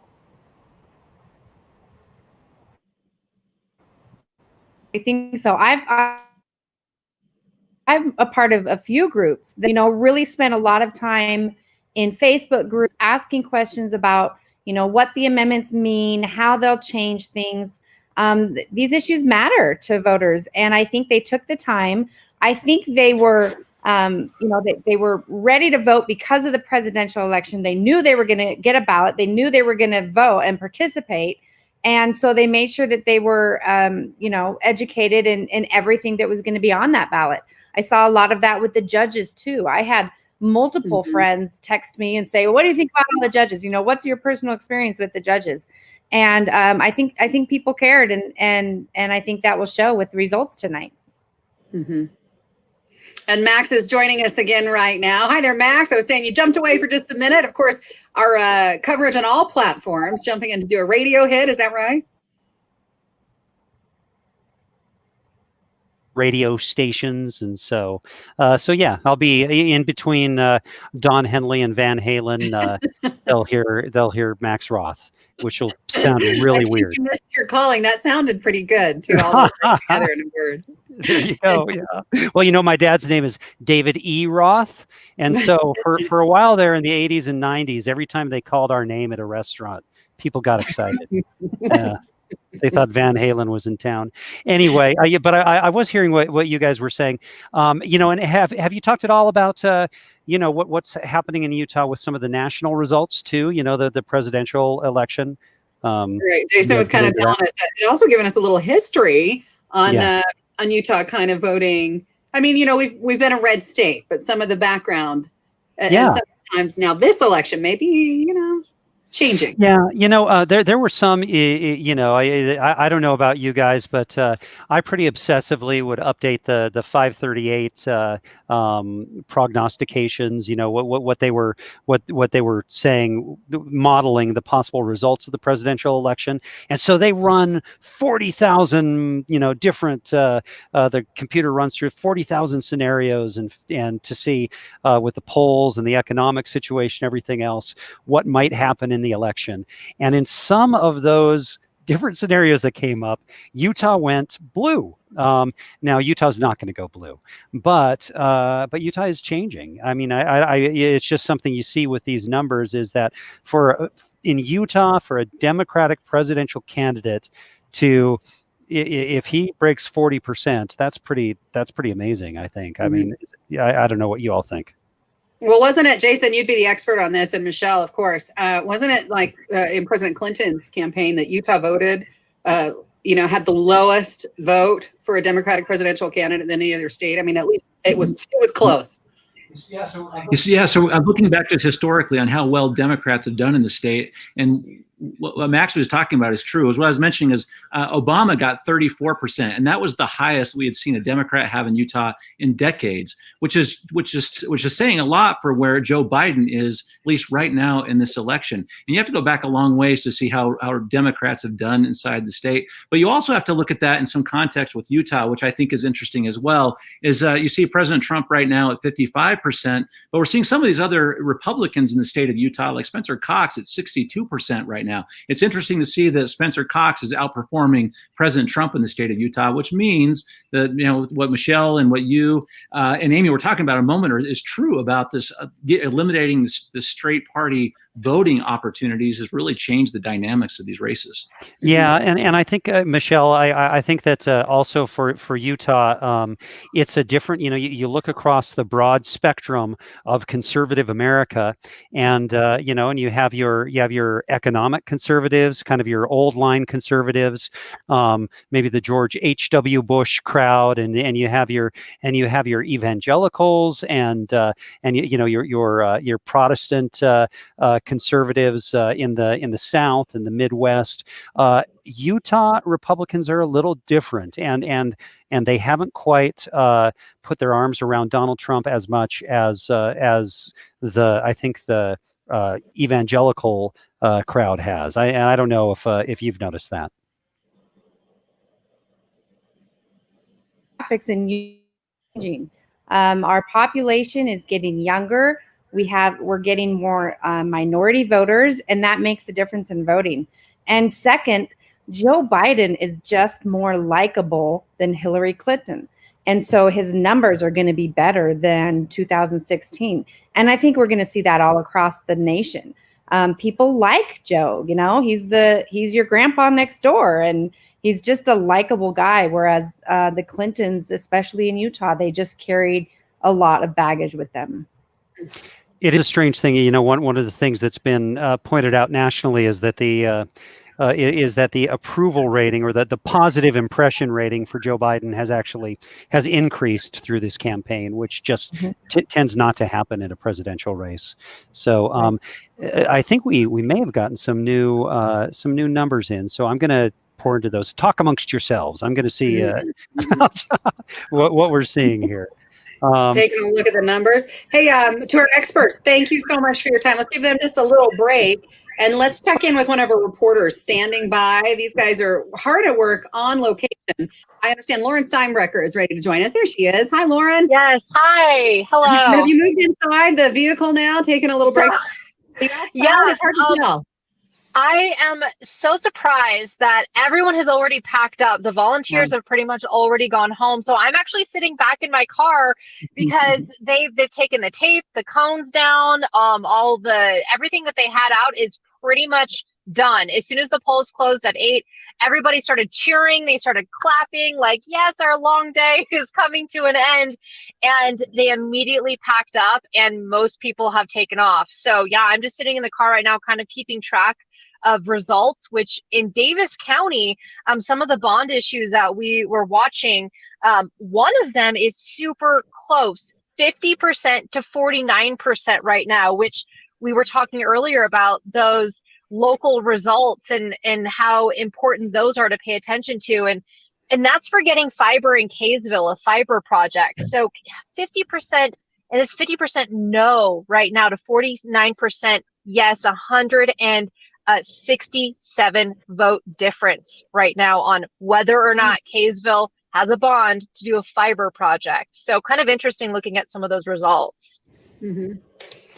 I love how you're paying attention to those things, Lauren. It makes me happy. You think, you know, those local races, because you know, you hear Lauren talk about a Kaysville fiber bond, and you think, oh no, she must be from Kaysville because she knows about that. No, she also talked about pig farms in Millard County, and I don't know, I don't even remember what else, but no, that's Rapping in Summit and San Pete. Come on, man. Oh yeah, rapping in San Pete. Which, by the way, let me see if let's see, Proposition 6, it's large scale. So large scale big pig operations. Big factory right farms. now, Yes, the Mhm. factory farm. So right now, that's actually 52% against and 47% for. Ooh, And that's a for in that hot case would issue mean then. for banning them. For the So ban, yes. for So the ban. for So it's very Proposition 6 close. for the ban, yes, Yeah. very close right now. And you know, with a county like Miller County, we're talking 2,454 votes versus 2,245. So it's just a Mm. matter of a couple hundred Right. votes. Granted, I don't know, you know, how many votes those are in the grand scheme of how many votes Miller County will count eventually. But yeah, these little local issues I find are often the ones that, you know, surprise you and end up being close and more And every exciting vote counts. in You know, a they way. say every vote counts. They really do. Yeah. They Now I really know. do. Oh, it's really good stuff. Thank you, Lauren. And I know we also have John Franke standing by, and we heard from Lauren that things they packed up. They took their ball and went home in Davis County. So how are things there in Utah County? Well, guys, there are 3 cars in this parking lot, and one of them's mine. One of them's our photojournalist. So Oh, wow. it's pretty much a done deal.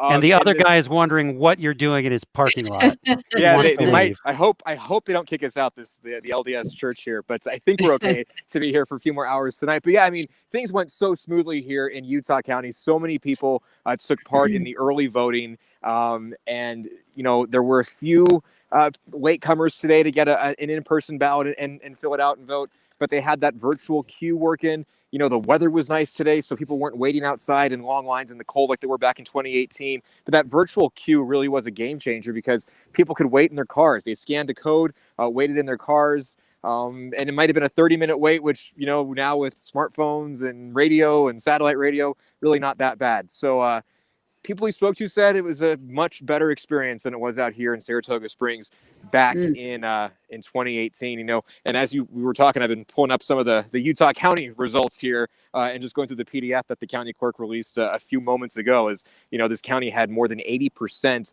voter turnout here in this election. Yeah, that's and that's really something for Utah County. I think vote by mail must help a whole lot because Utah County had previously had some of the lower turnout, and largely, like we were saying, because they don't have as many competitive races because they're so solidly Republican for the most part. Yeah, and you know, this election I think just brought out so many people to have their say. And you know, the presidential election was a big part of it, but there's also the congressional districts as well, the gubernatorial race as well, some statewide elections, and of course Proposition 9 here in Utah County, which a few moments ago when I checked was actually failing, which was a bit of a surprise. If I pull up the latest results right now, I'm trying to do that with my other phone here while I talk to you guys. But yeah, you know, and just as I try to find that result on this 19-page printout, they kind of just give it a PDF. Is that what they're doing? Yeah, it's a okay. PDF, and I'm going through the school district elections and going through the All right, well, as you elections. scroll through that, I have it on my computer now? here too. Yeah. Oh, is this yours, Max, with the results that are coming in now? This is my computer, and I'm going through the Senate districts and the House districts. Yes. School board. These are all very important things. I don't mean to minimize them, but we are going to the. Okay, now we have county. Okay. And I'm not. Is it just? Am I not seeing it on here, or are my eyes deceiving me at this late Are they hour? putting it all the way at the bottom? It's the very last one. Yeah, very last thing. Okay, here we and are. Right now it says no at 58.5%, yes at 41.4%. So it's a pretty sizable about 30,000 votes separating the no's from the yeses there on Proposition 9, which will create a brand new government in Utah County. Yeah, you know, and that is something. I'm not sure exactly how they are reporting things because it says 100% of votes at the bottom, but I think that's 100. I think they're just saying that's 100. That's tallying up 100% of the votes that they've currently posted. So I think we're still waiting for more Utah County results to come in. Yeah, and you know, I talked to Amelia Powers Gardner yesterday, and she said by midnight tonight we should have a good idea. She anticipates about 90%. Being counted by midnight tonight. So this is probably a pretty sizable count, though, of what's going on here in Utah County, though, because they have about 200 and some thousand voters here. So yeah, I think you're exactly right, and I mean the entire county's population is just under 500,000, I think. So yeah, that's yeah, I think that's so right. Well, we no talked surprise. about these results. Sorry about that. They were just you can hear our studio taps in the background. I think they gave you a 5-minute notice, right, Max? Yeah, got 5 minutes till we do our at 9 o'clock, and I think that we're going to take it here on our stream as well. And I'm sure John is going to be a part of that. And so no rest for the weary, but We'll get you fully up to date, and we're going to stream that Yeah. live right here as well, so you won't miss anything by staying tuned here to our streaming version of election coverage. Hey, we were talking about some results, and I see this just popped up. Devin Thorpe for Congress. He just put out there that minutes ago he called John Curtis to congratulate him on his victory. Now this is in, of course, District 3, congressional District 3. Yeah, and House Chris District Stewart. 3. I'll pull up the map since we have that. I'm Since sorry, I with love, John Curtis. I apologize. I love my maps, and so here's District 3, and we'll put that up here. And yeah, so District 3, you can see it takes in, Utah's districts are some of the biggest in the country in terms of the geography they cover, and they're such strange shapes because they split up Salt Lake County 3 ways. And so you look at the top there, and what you see is that you have where it says Heber City and Salt Lake City. This is actually the very top of this district is the east end of Salt Lake Valley. And so you've got residents of Sandy, some in Cottonwood Heights even, I believe. I'm not sure if it goes all the way to Cottonwood Heights, but then extends through Draper and then over the mountain and into most of Utah County, and then all the way down. Like, so a person voting in Sandy has the same congressional representative as someone in Blanding. It's really pretty extraordinary that way. But John Curtis is the incumbent there, and he's a popular incumbent, former Provo mayor. And looks like he's got a pretty good handle on that district. It may be the most conservative district in the state overall. Really, it's you take in so much of Utah County and then all of that rural territory. Grant County has plenty of Democrats, but their entire population's like 10,000. So it's a Republican place. It's really I think a Democrat running in that race is doing something valiant, just making sure there's competition and doing their best to try and make a go of it. No. We have another result that came in. Greg Skordas just confirmed that he has conceded in the Attorney General's race. Did you? I don't know if you had a chance to see any of their debate, Amy, but that was a kind of a knockdown dragout. Really, in terms of their direct debate, more contentious than the McAdams-Owens race, even though that got so much attention because of the advertising. Right. And this one's so many of these contests, of course, starting at the top with the presidential election, have been passionate, you could say. And we've seen that in debates, in campaign ads, in all kinds of things. But this is one that maybe, like you mentioned, didn't have quite the spotlight, but was still a contested race. Yeah, definitely, and yeah, not quite the spotlight of the governor's race, and the presidential race really sucks up so much of the oxygen in a year like this. And we do have more results from that. I'm looking through from our website, and the AP now has about 61% of results in. And what we're seeing is Donald Trump with a commanding lead. Really, I mean, when you're not going to cut into 56 to 40%, but that 40 between 40 and 41% is that could spell some strong showings for Democrats down ticket in Utah. What we're going to be seeing in the next through the night, but in the next day or two, is how well Democrats do in the state House and the state Senate, because they really could win some races. So All right, well, we'll let you go get ready for that cut-in, Max. I hear your floor. You don't want to mess with him. Is that John tonight helping you out? All right, and we will stream that right here. There's Jeff, our producer, standing by. He's the guy pushing all the buttons behind the scenes, making this happen. So thank you, Jeff. Appreciate you so much. Hey, you're welcome. Now, by the way, Blake Moore has won. The AP is calling Blake Moore winning the first district congressional race. So that just came out. But we're going to be taking this cut in about 30 seconds. So talk amongst yourselves. Hey, thanks so much. You know, it's fun for me to be coming at you because am I the only one coming from home? We've got reporters out on location. We've got folks in all different areas of our studios, keeping everything COVID, up to the COVID standards, really. Well, yeah, but the people who are here are separated. Like you could see someone behind me. It's like they're like in a zoo. I think that's. Yeah, we've had to get creative. Yeah, I mean, you really. Oh, hold on. Here we go. Here we go. Stand by. We'll see in just a bit. And I'm Bob Evans. It's been an hour since the polls closed, and Utah results are now coming in. We have live team coverage tonight as the candidates here in Utah await the results. But first, let's see some of those numbers from Fox 13's Max Roth. There's our team coverage out there tonight in the field. Max.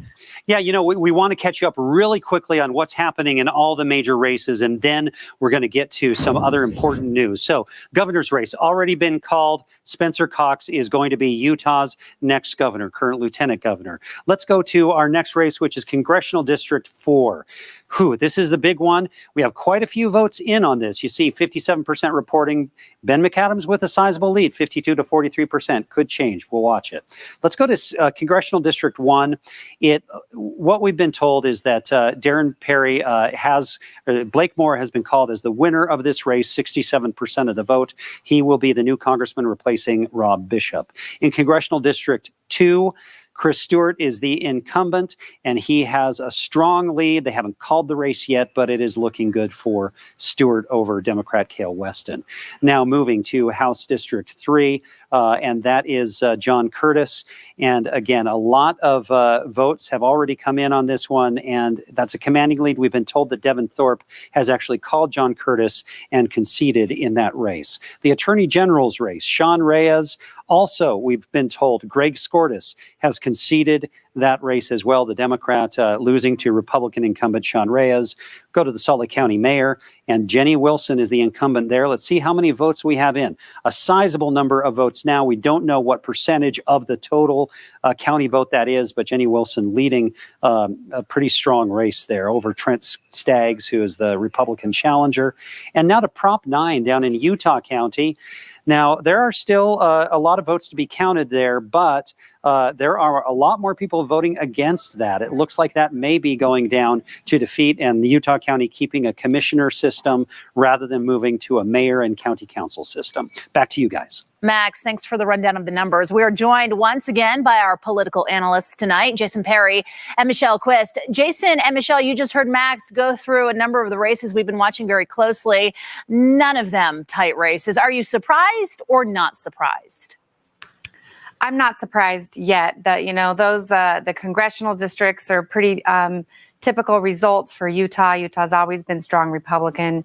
And the 4th district has always been swing back and forth. So no surprises yet. I think if we do see surprises, it'll be in individual legislative races. And a lot of that will be pushed by the legislature's tax reform that they pushed through. Jason, let's talk about Prop 9 down in Utah County for just a second. That area of the state has seen just explosive growth over the last few years. Can that size of a population be served well by a commission form of government? Well, this is the part of the state that's growing the fastest. And once the state starts putting even more investments into the point of the mountain, after the prison moves, all that area farther south is inevitably going towards a change of government.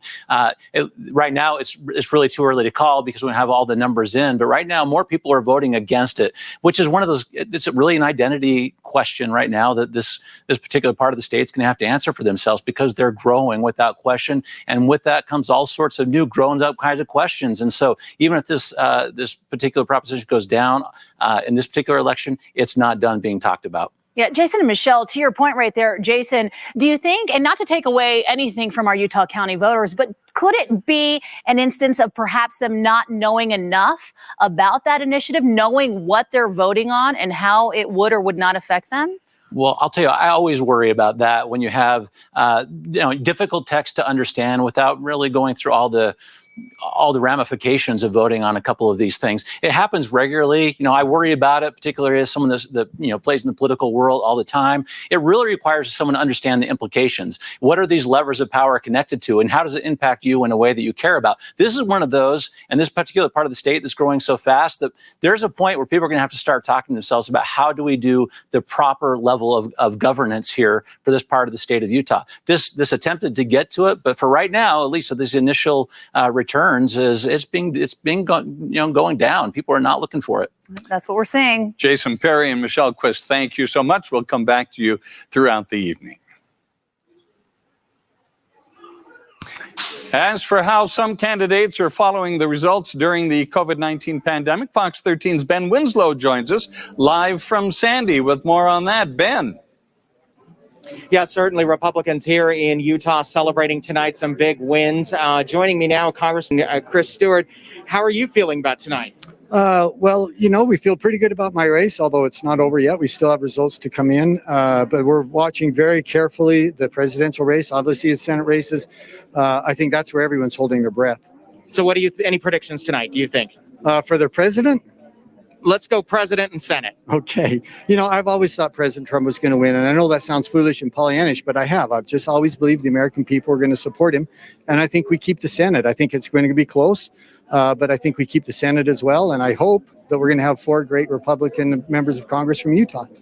Fox News is projecting that the Democrats retain control of the House. So how does the next 4 years look like, especially given what the last 4 years have looked like? Yeah, well, I wish that we didn't have Speaker Pelosi. It obviously makes my job much harder. The work I do on the Intelligence Committee under Adam Schiff is very different. And that will obviously be disappointing to me. Not a big surprise. If you'd asked me before, do I think we'd take the House? I said we probably won't. But the good news is that some of that work is bipartisan. We've been able to do a lot of things in a bipartisan fashion. Suicide prevention, work on the wild horse issue in central Utah, some of the issues for the South that we do through the Appropriations Committee. We've been really, really successful on some of that. So some of the most important work we have still goes forward. I had a call with my staff yesterday, and I said, regardless of the election outcome, we have work to do. We're going to keep doing that work, and I look forward to that. All right, Congressman Chris Stewart, thank you so much, and we're going to send it back to you in studio. Ben, thank you. Salt Lake County right now processing more votes than any other county in the state. That's right. Fox 13's Hailey Higgins is with election staff tabulating all those ballots. Hailey. Hi, Bob and Kelly. Yeah, things are kind of at a low right now. We are in the basement of the county building where the election staff is working. Now, I want to give you a look here, though. We're just waiting for a lot of those ballots to come in from the vote centers around the county. Ballots from 59 vote centers are going to be trickling in here now that the polls have closed. Now, it takes a lot of hands to get these ballots processed. And tonight, about 85 employees counted 460,000 votes today, and new results are coming in. We're expecting, the county clerk here told us that now that the ballots are starting to come in, we should get new results every 15 to 20 minutes. But I'm told for total results, we might even need to wait a few days. It's very labor intensive. We have to verify every signature. We have to get them ready to tabulate, and the tabulation takes time. So we will do an update on Thursday, and we'll do another one on Friday, and we'll do another one on Monday. Now, ballots from about half of the registered Salt Lake County voters are in, and thanks to the early voting and the mail-in ballots, those have been tabulated, but we're still waiting for all of those ballots that were cast today. Reporting live in the basement of the county building, Hailey Higgins, Fox 13 News, Utah. Maybe in the basement, but a very important place tonight. You're certainly right. Well, for such a huge election, the polls immediately went quiet after they closed. Fox 13's Lauren Steinbrecher is live in Davis County. Lauren, the polls closed over an hour now. What does it look like in Davis County?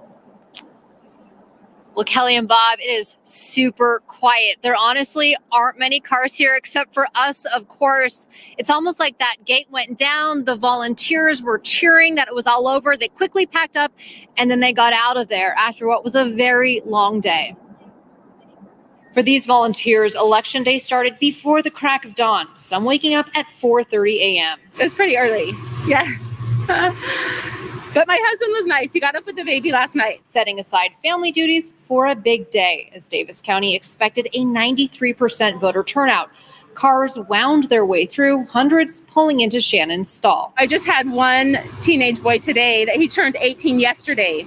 So it was his first time voting, and he was so excited about that. So that's fun to see. It was everyone's first time voting this way. The poll booth, a parking lot, the ballot box, some stables.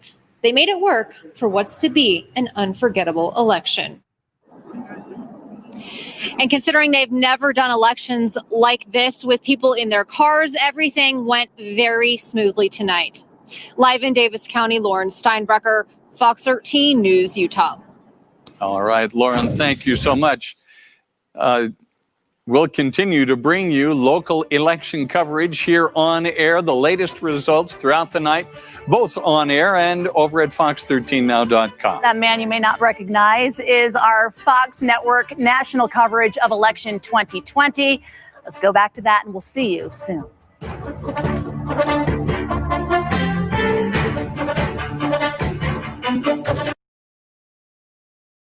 Fox 13 to our network coverage. We're going to keep you local right here on this streaming coverage of election night here at Fox 13. And Max Roth joining me right now as well. You just saw him as a part of that cut-in.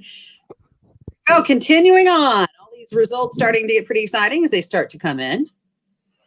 Yeah, and I know that I've actually just been trying to keep up with everything. You know, we have so many of the local results in, and trying to really follow what's going on with some of our ultra local results, but not getting it really enough of a sense of that I can say what the if I'm seeing some trends. And so what I want to do is go up to these presidential results for the state and just see that with 63% of the vote in, President Trump with 56% of Utah's vote, Joe Biden with 40% of Utah's vote. The president's going to win Utah handily, and there's really no question about that. But we're going to be watching really closely the District 4 race, where it looks like Ben McAdams is holding on to his lead. So we'll keep watching that. But I know that we have our own Diego Romo, who's on hand to tell us what he's been observing.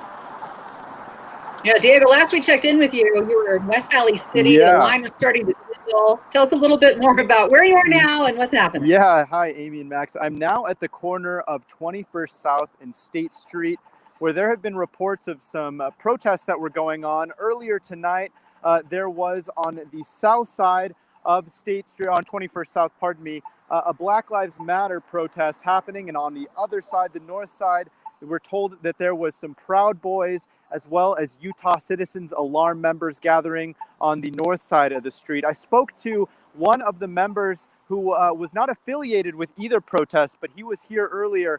He had actually a rifle strapped to his back. He said that it was merely to protect people, essentially, to have just essentially to be ready if anything was to happen. And I asked him if he had any motivation to be here tonight other than that. He said no, but he said there were some interesting things that did happen here. As things did get heated, there was a lot of exchanging of words back and forth, and we know that fear of violence has definitely been a big thing surrounding this election, but luckily nothing happened in that sense, just a lot of heated exchange between words.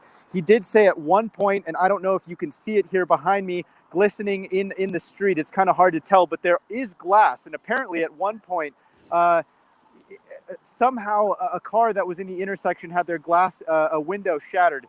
From what the person told me that was here, that it wasn't someone that came up, but most likely an object that was thrown over to that, as well as a report of a Trump flag being stolen off the back of a car in the middle of the street here. So like I said, a lot of heated action between the two sides, but nothing violent, which is really good to hear, honestly, here at the Salt Lake County Government Building in Salt Lake City.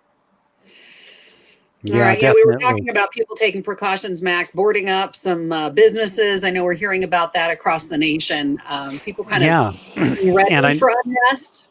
And I know that locally, that we had some folks preparing. I think at the City Creek Center. I think having feeling like from protests earlier in the year that they were wanting to prepare for something that could happen this time around. But it really things are looking peaceful. Of course, knock on wood. We're going to wait and see what's happening with the national election. But so far, things have been pretty smooth.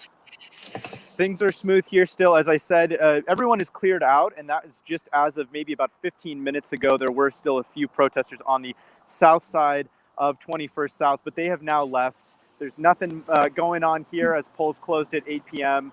And like I said, there was reports of a few people with some, they were armed, but I spoke to some sheriffs that were here, and they said that they're well within their rights to be able to do so. Utah law allows for open carry here. So other than that, nothing going on in terms of anything violent, just a matter of exchanged heated words between the two sides, which is definitely a good thing to report on. I'm happy to say that for sure.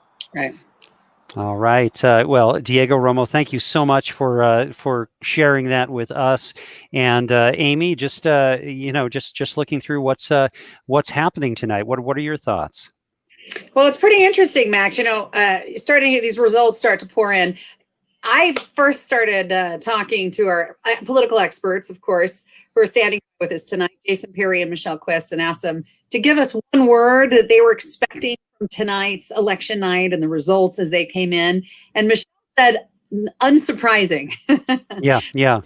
Go as projected, and Jason said it might be a bit of a roller coaster. So it's interesting how that that prediction is kind of playing out across the board, really, in different ways, however you look at it there. Well, and I wonder, I wonder with the roller coaster may have more to do with the national picture than with the local picture, and I think that is something of the national experience right now, because we're seeing something of a there are not any real surprises so far, but we are seeing, like with Florida, looking like it's going towards President Trump, when really the polling was showing Biden with a slight lead in Florida up until election day. And so a very slight lead. It was always within the margin of error. So it's not a surprise, but it is one of those things where you start to think, oh, okay, so that goes a little bit against the expectation. And what are we going to see as the night goes on? Now, the real what people were really thinking of as the turning points of the election were more in the Midwest, your Pennsylvania, than Florida. But still, I think a lot of people in the country are still, wondering exactly what's going to happen. Right. I'm sure a lot of people are glued to those results as we are trying to see each thing as they come in. We had some new results come in as we were doing that cut-in. We had announced right before we went to it a few new things. Let's see if we can share some of those with our viewers. If they're following along, kind of wondering the races they voted in, how they turned out. I think that's kind of always what you wonder, right? I checked this and this. Which one actually ended up coming out on top? So we've got a congressional 3. Oh, I already mentioned that one. Let's see. That was John Curtis. Yeah. John Curtis. Yes, John Curtis winning that one. Greg Skordas conceding in his race. Let's see. I had another one here. Yeah, and you had mentioned also that in Curtis's race that Devin Thorpe had conceded, and it really looks like Chris Stewart has a commanding lead in District 2, and that's not a surprise. That's a tough race for any Democrat. Blake Moore has been called as the winner up in District 1. It's going to be interesting to see what kind of a representative he is. A little bit of an unknown quantity, really. That is the only district in the state that does not touch on Salt Lake County at all, and so and also with a somewhat of a lower profile figure in Rob Bishop, although someone who had a high profile in Washington D.C. as a right. He's been there a long time, so this is a big change. It is a big change, and losing some seniority there, because Bishop had some power on the in defense and interior issues. But anyway, the Natural Resources Committee. But yeah, and then one of the things that I was looking at were some of our constitutional amendments, and there's some interesting ones. I'm looking at constitutional. First of all, Amendment A, that's where we would take out of the Constitution the gender terminology, so it wouldn't always say a man, meaning a human. It would instead say human or person or that sort of thing. And it looks like that's winning resoundingly. And then some of these are a little bit technical, but Amendment C, it in some ways, I think people think, okay, so how significant is that? I think it really is significant, removing what they call the slavery exception from the Utah Constitution. What a lot of state constitutions did is they outlawed slavery, but then there was an except. And this was except in the case of like involuntary servitude if you're a convict or something like that.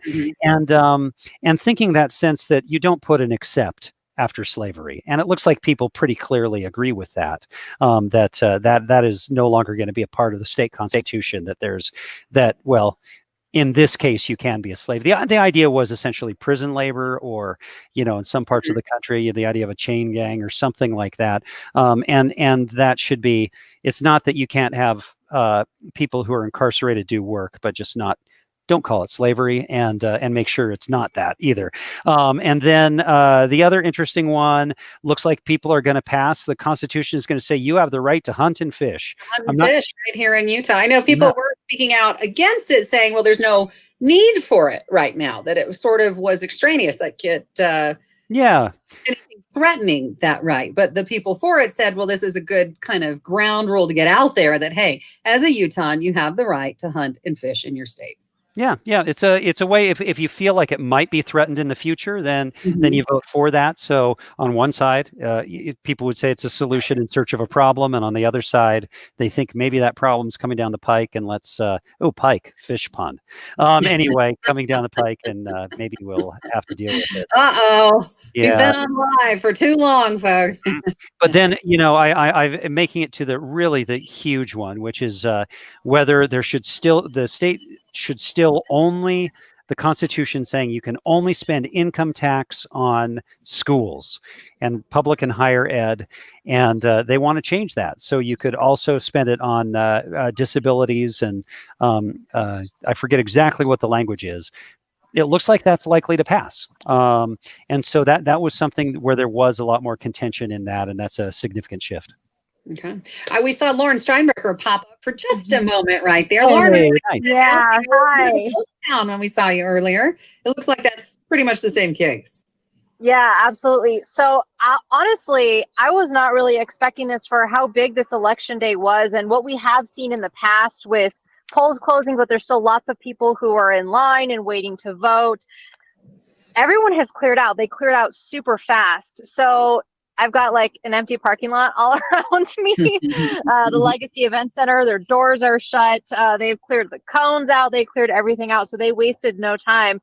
And I wonder if COVID has something to do with that, because you think that everybody had to stay in their cars, and maybe that was a reason to get your ballots in early with COVID, with fewer locations for people to go to. But just a very interesting dynamic that we're seeing this year. And I know John mentioning down in Utah County that the polls closed and things got super quiet. We didn't have the long lines that we've seen in the past. Yeah. And we've been turning to you on our amendments. Are you finding anything surprising in there? I know we've done a lot of coverage of this ahead of time, so voters would know what they were dealing with, and you've covered a number of those. Yeah, absolutely. I think, some of those amendments, the landslide ones, you kind of wondered, okay, those probably would go that way, but you never really know until those results come out. It's, the ones that are closer that I think are interesting, and also showing just how contentious those things are, those issues that people are so divided, not only in opinion, but physically divided in number. So, of course, sometimes we don't really see the full results for a couple of weeks. It's really interesting. You had mentioned that fiber bond, and that's one of those. It's in Kaysville, and and so there aren't a whole lot of votes there, but it's because it's in a smaller city. But it is My gosh, it is 7,013 votes to 7,180 votes. Right now, more against it than for it, but it's less than or just over a percentage point separating them.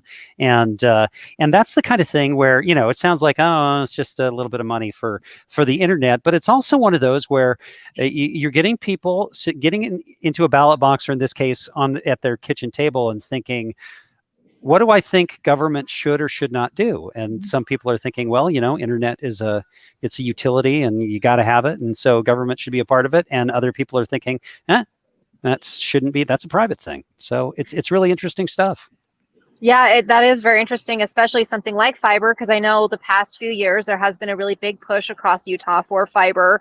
I have fiber at home after it was dug into our neighborhood. So, that is something that you wonder, is that what people want? Do they want the city to be the one to be bonding and doing that, or how do they want this handled?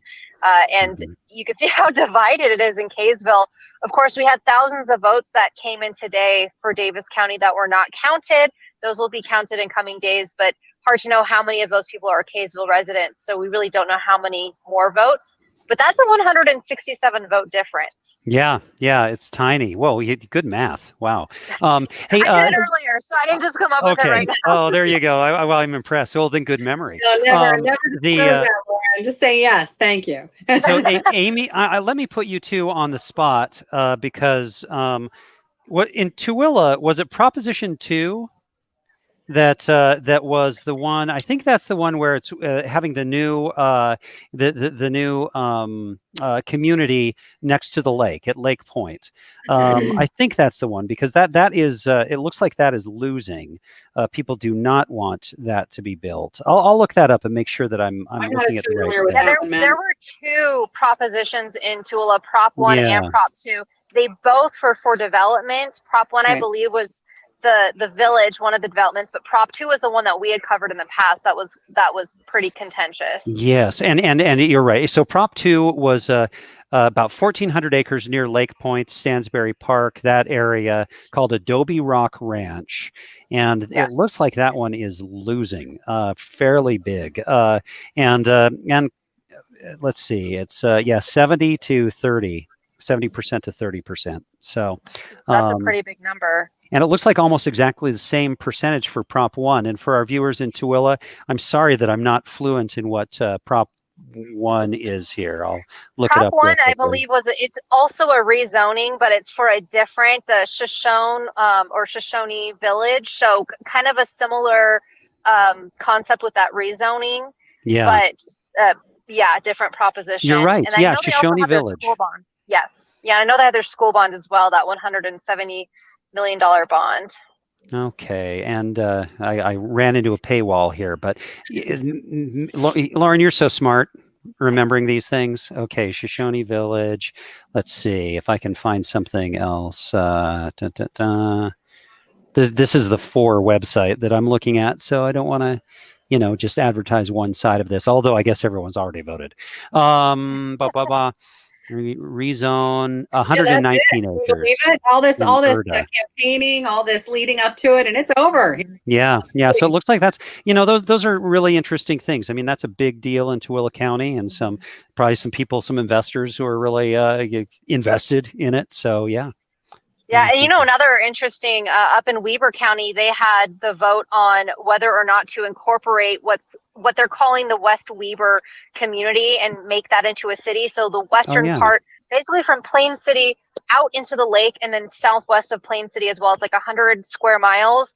And I did look at those results, and right now the results are showing that no is kind of what the popular choices versus yes. So that was kind of an interesting one as well, because could have created, the newest city in Utah, and you had people who said, it's time, we're growing, we need to have our own voice, our own, local decisions. Then you had people said, no, that's going to raise the taxes, we don't want to do it. So that was actually a huge issue up there as well. Yeah, and I think that happens in a lot of places. It's not so much in Salt Lake County anymore because it's pretty built out. But there are 2 propositions there in Weber County. Well, no, Proposition 18. No, that's Yeah, so it not was it. Proposition 18, and then you had, I think, question 1 and 2, and it was asking what kind of council format they would yeah. want to do. So it was If based off of they all had it. Proposition 18. Oh, Yeah. okay. And it's going, it's no on the question 1. I don't know what question 3 was because that's a yes. I was not quite yeah. sure what that one was either. But yeah, and then the council form of government, it's which would be a moot point if the whole thing fails. So yeah. Yeah. Oh, interesting stuff. Okay. All right. Well, there's a lot going on. That's right. You're getting a few cameo appearances from my sons. And it is about bedtime. Yay. And I'm broadcasting tonight here from my home studio. So yes, they keep, and to see the results of the election. Did they help you vote? Did they? Did they see? No, that's my vote. Oh yeah. No, they're around, and I talked to them about the process, and they're intrigued. And that is a whole nother issue too, is with children. This has been such a contentious, such a hot button race. We're talking about the White House, but some other candidates as well. I turn on the TV for these boys as we get ready for school in the mornings, and they're kind of waking up and eating their breakfast. They're bombarded with advertisements. So the stories here at Fox. How do you talk to kids? How do you address it? And how do you talk to them when your candidate doesn't win? How do you move forward? So, that's a whole nother perspective to all this as well. Yeah. So I'm being told that we're going to go to a cut-in pretty quickly here. So I'm going to have to step away, Amy and Jeff, and so I'm going to do that right now, and I'll join you. You're going to have a one of those good conversations that I miss. So here we go. It's all about you. Boring. All right, so let's see. We're going to wait. I love going to cut it. It's the only time I get airtime. Nice to see you. Keeping us running smoothly tonight, Jeff. Thank you so much. We are 2.5 hours into this thing, an hour and a half left. I think it's been good. I hope people are enjoying it. We appreciate all our viewers who are checking us out. I know it's kind of a whole new thing, right? A lot of the TV stations are trying to figure out how to reach our viewers the way they want to see it. And sometimes you just want to watch on your phone. Sometimes you want to just have it on the computer. And, sometimes you want to dial it up as you want it with the Roku or Fire TV. And we're giving you all those options with our streaming services tonight. Yeah, I hope the bosses are happy. You think that? Hey, we hope our viewers are happy. This cut-in we're going to take to them live as well, right here on this channel. Is that correct, Jeff? Yeah, it should be. Usually I hear them counting down, but I don't hear anything yet, so I'm just... All right. Well, you're not going to miss anything at all. We'll bring it to you right here. Thanks for sticking with us tonight. We appreciate it. It's a big night. I know you have a lot of options out there. So this is fun that we've got a few people tuning in. Who's this guy? Says, I don't trust the bald dude. I have some hair. I'm not completely bald. Oh no! Come on, be nice. I'm only on for 30 seconds. And already you're getting the hate mail. See this business? Woo! Yeah, I guess you gotta have some thick skin. Where is this? Where are they? Are they not doing this, or are they doing this? It's like killing, like Stretch. I feel bad for you all.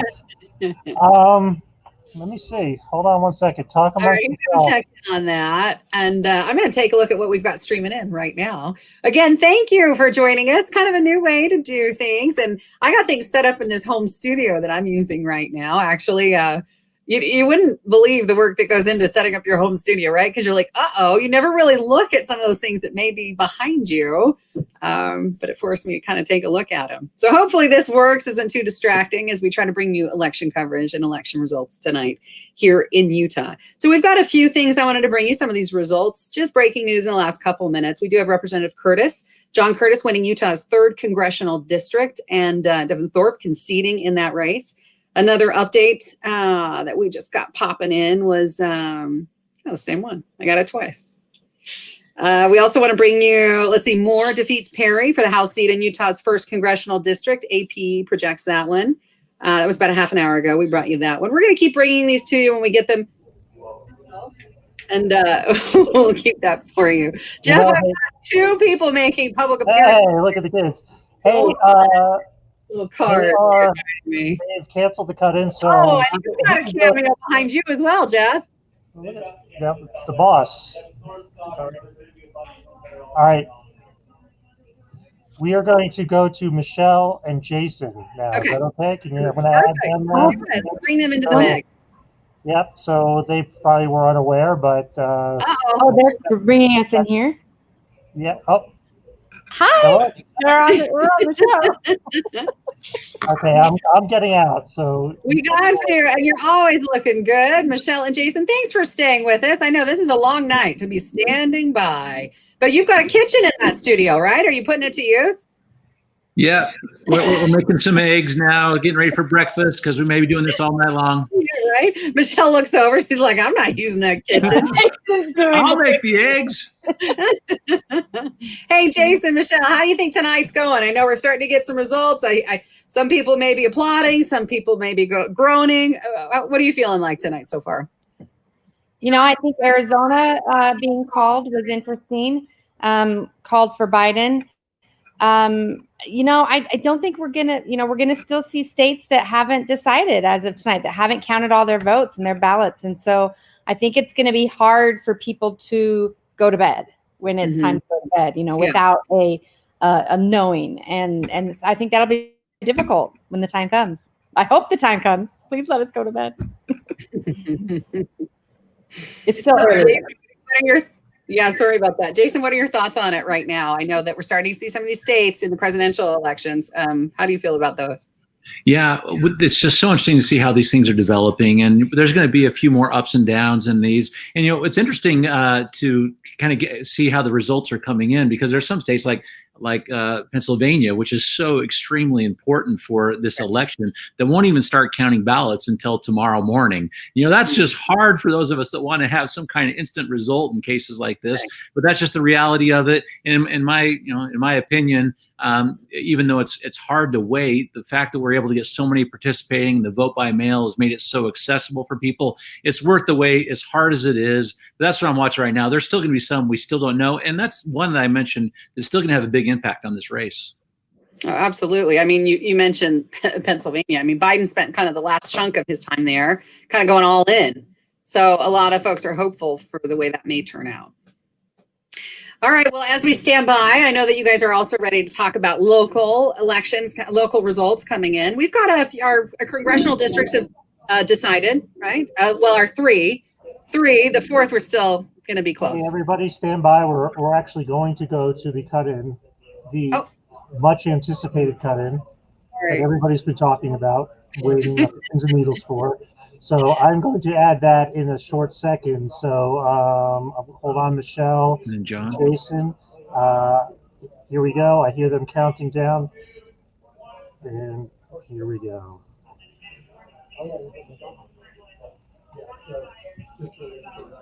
Any second now, it's going to show up.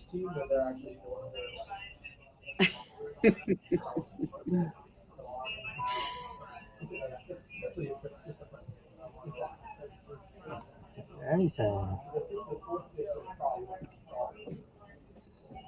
right, it's just not happening. I guess it's just, I heard the countdown and it's just not happening. So let's. Darn it.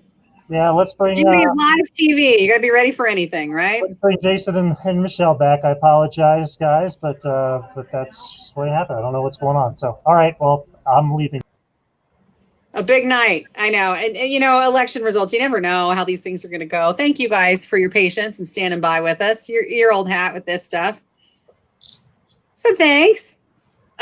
Michelle might be having a hard time hearing us. All right, Jason, can you hear me all right? What do you think about our 4th congressional district right now and some of those early results coming in? Oh, they might have switched him over to go live already. So they might not be ready to go. I'm not sure. Can you guys hear me? Oh, looks like we're getting started. So let's take it to you live right now. What's coming out on our channel on Fox 13? Acted this year's votes the most.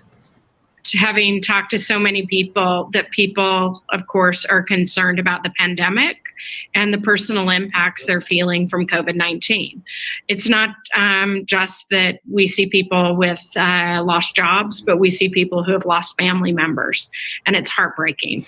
Mayor Wilson talked about her tough decision to institute a mask mandate and how she feels her leadership during the pandemic has really connected with voters. As we're getting those election results in, we want to check in with Fox 13's John Franke on what other candidates are saying about tonight's results so far. John. Yeah, hey guys, we are in Saratoga Springs in Utah County. This, of course, is part of Utah's 4th congressional district. That, of course, that tight race between Democrat Ben McAdams and Republican Burgess Owens. Now, you'll recall back in 2018, McAdams won this seat by about 700 votes. Right now, has about a 15,000 vote cushion. But as Max said earlier, still a lot of votes are out there left to be counted. We caught up with Ben McAdams just moments ago. Here's some of that sound. This has been a hard race, and I think everybody, starting with me and my family, and I think so many people are ready to just have the ads off the air and to come together and to unify, and that's what I'm looking forward to. You know, to an extent, campaigns are about positions. It's about the candidates and what I want to do and what my opponent wants to do and the differences. And the voters, I think, are looking to be able to draw distinctions between the candidates as they look to cast an informed vote, and that's part of an election. You know, we've always tried to make sure that the ads that we run are talking about my vision and what I want to do, but also sticking to policy, highlighting my opponent's positions and where we have differences. And I think that's important for the voters to hear. But we always try to be. We're always truthful in our ads, and that. And again, if you've watched any TV over the past month, you have for sure seen an ad for either Ben McAdams or Burgess Owens. At times, this race got a bit testy, and some of those ads were very negative. Right now, McAdams, though, has that 15,000 vote lead. But again, a lot of votes are out there. And I spoke with Utah County Clerk Amelia Powers Gardner yesterday. She said she expects that final result in that race to come down to either Thursday or Friday. So it could be a few days before we know who actually won Utah's 4th congressional district seat. Reporting live in Saratoga Springs, John Franke, Fox 13 News, Utah. John, thank you so much. Staying with those negative ads, let's go to our analysts tonight, Jason Perry and Michelle Quist. And Jason, we talked to you earlier about this. Michelle, I want to hear your take on the effect of those negative ads in the 4th congressional district and how that affects voters trying to make a decision. You know, just like Jason said earlier, it really is, it does affect voters more. You know, there's just a negative feeling that you're left with. And so you end up with negatives as opposed to positives. You don't have candidates selling what they will bring. You have, people tearing the other person down, and Utahns just don't like that. Though, there's something that was interesting in the presidential race. Everybody, the polls showed that people had decided, more than 90% of people had decided this months ago. And so perhaps that was saying here in the Utah race, probably not as much, but the negative ads just don't do a lot of deciding for the voters. Jason, I do want to bring up the Utah ballot propositions, 7 of them that Utah voters were presented with. Let's talk about Constitutional Amendment A. That was the gender neutral language proposition. So it would change gender biased words in the Utah Constitution to ones not limited to a single gender. So, for example, changing men to person or wife to spouse. That proposition is winning for voters saying, yes, they are for that. What are your thoughts on that? Well, clearly this is going to pass, which is interesting. But mostly I've been looking at this through a filter like all the other amendments. There's 7 of those. And it's interesting that this one is under 60%. This is one that all legislatures want to get done. There's really not many arguments about why you wouldn't take the gender language out of this and make this entirely neutral. That's just so interesting that it's only at 59%, because some of these other ones are just doing so much better. That was one that wasn't even controversial. I bet no one saw a commercial about that. But it's one of those issues that other states are doing, and the state of Utah is trying to update its code to have that gender neutral language installed. Yeah, we're seeing the numbers there, 60-40% right now for that proposition. Let's talk about Constitutional Amendment G, the one that takes the income tax and property tax that would be earmarked to, apparently we're going to have to move on here, and we'll have to save that thought. Hold that proposition. Yeah. All right. Jason and Michelle, thank you so much. Stand by, because we do have a lot more questions to pose for you throughout the evening. Fox 13 is bringing you election updates both on on air and online. Our streaming coverage begins at 7 o'clock, already began at 7 o'clock, and it is still going on Roku, Amazon Fire TV, and Apple TV. It's easy. Just go to your channel store and search Fox 13. It's free, and of course, all of tonight's results are posted right now on our website at fox13now.com. Now back to network coverage from Fox News and election 2020.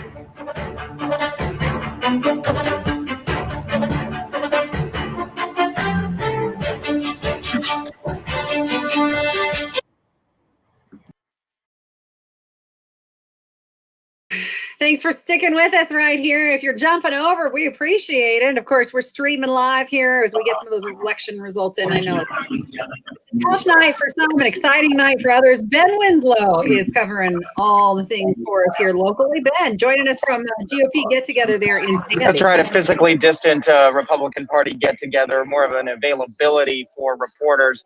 A short time ago, the governor just appeared and congratulated the Republican candidates who won. The latest tally that we have is Blake Moore has received a concession from his Democratic opponent in the 1st Congressional District. That would be Darren Perry. So Blake Moore is now the congressman-elect for the 1st Congressional District, a huge part of Utah, representing a part of northern Utah and replacing Rob Bishop, who retired. Chris Stewart now also apparently winning his race in the 2nd Congressional District. Then we have Congressman John Curtis winning re-election also against his opponent. Both of these pretty conservative districts. The 3rd Congressional District, you could arguably say, very conservative district. The outlier remains the 4th Congressional District, and we're still awaiting some results from that. Just a short time ago, Burgess Owens walked in the room, and so we hope to talk to him shortly to see what he thinks about how it's going tonight. We are expecting another dump of ballot data to come in from Utah County around midnight. That's a big area that is part of the 4th Congressional District, and that could make or break this race between incumbent Democratic Congressman Ben McAdams and Burgess Owens. So we're going to have to stay tuned to see what that looks like right now. And of course, as we've been reporting all night long, Lieutenant Governor Spencer Cox has won election to the position of governor. The AP called it earlier this evening. Cox winning and becoming the governor-elect, replacing his boss, Governor Gary Herbert. Amy, I'm going to send it back to you. That you're kind of watching all that and getting all that for our coverage as well tonight. So thank you, Ben. And Max is stepping in to join us right when he says we're waiting to speak to someone, and then of course we take him. So we got to let him get. He's in the field there as well. You know what? Yeah, I had to run and do another radio cut in there. So just once an hour, I've got to. I'm actually I'm singing the classic hits of Foreigner. So. Now I would tune in for that. Hailey Higgins is standing by for us right now. Hailey, are you still whispering as you check in from Salt Lake County election site?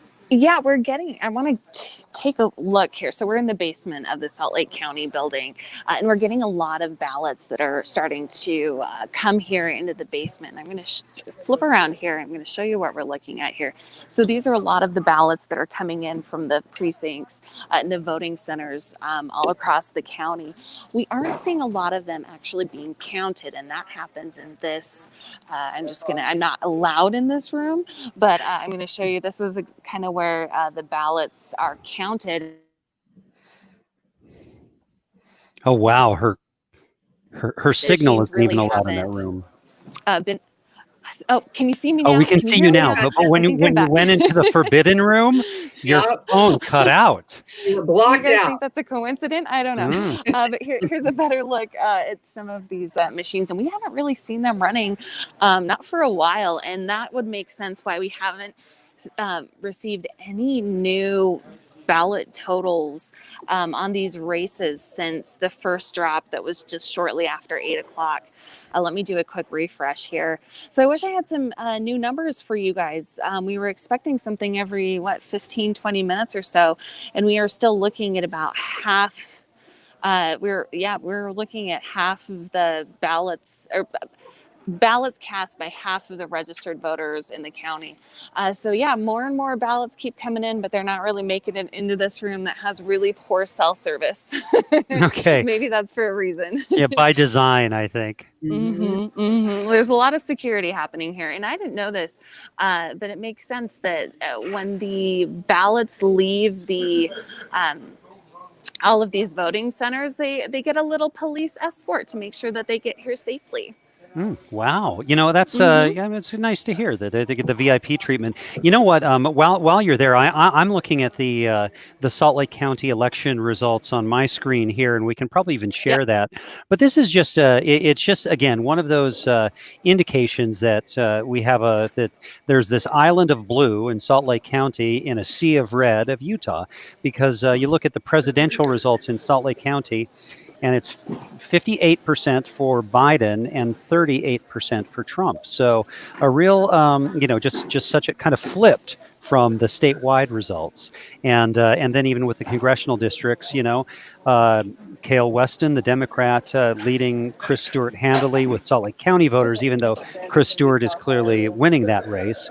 And John Curtis that's a closer one. John Curtis has more popularity in his area, and it's the most conservative part of Salt Lake County, probably. So that's, but anyway, yeah, you can see that. And then, of course, District 4, Ben McAdams has a pretty strong lead from Salt Lake County over Burgess Owens, stronger than we've seen elsewhere.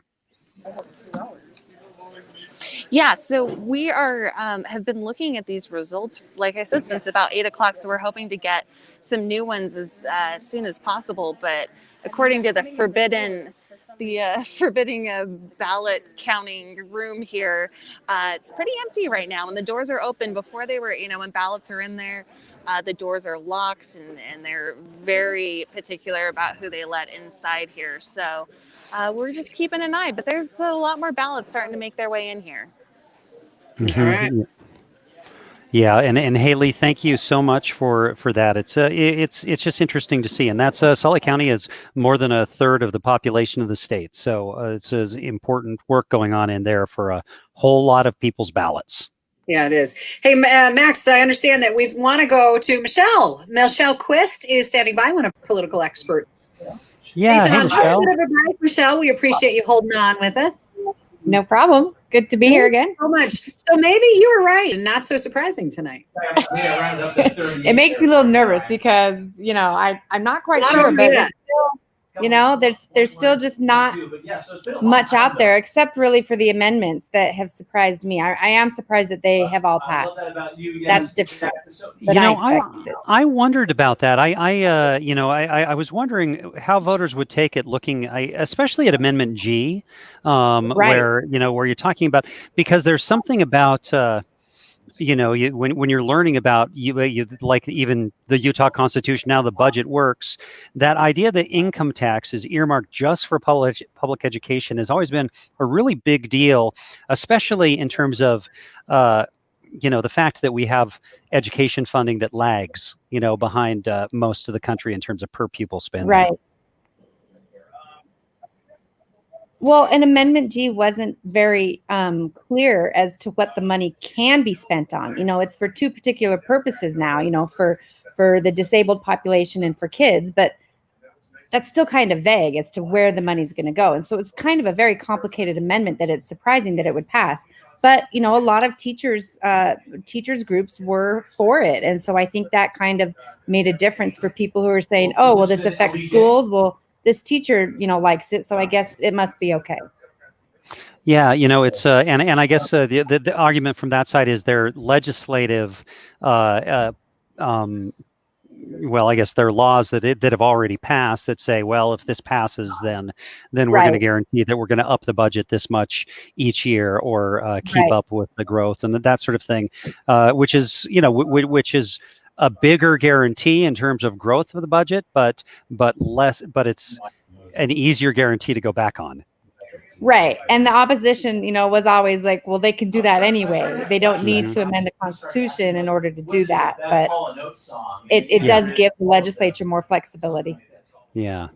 And then, it's interesting. It's a far it's not a trivial issue, but more so, I think, than public education. Maybe there'll be some folks out there who get angry with me saying that, but the hunting and fishing thing, that's passing pretty resoundingly. And I just wonder, if that's it's kind of whether the Constitution needs that much more language for something like that. I guess we shouldn't be surprised that it would pass because this is Utah and, hunting really is a very popular pastime.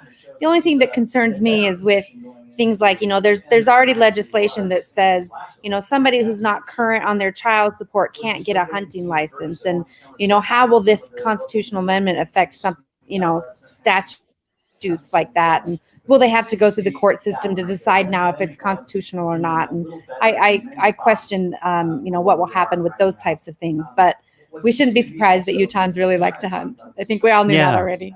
Oh yeah, and I think that you see something like that on the ballot, and it's like, well, I'm all for hunting and fishing. I've got my fishing boat in the garage. Fishing. Okay, yeah.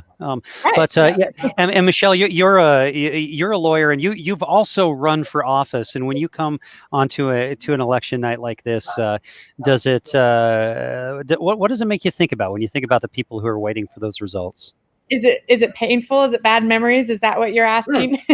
Well, I guess, I honestly, because, and I think like most people, you pull for the underdog in a way. And so I guess I always tend to, regardless of political ideology in some ways, when I see results, I'm always thinking, and it probably shows through in how I talk about it. Oh, man, that person really, boy, they put their name in, and that's a hard thing to do.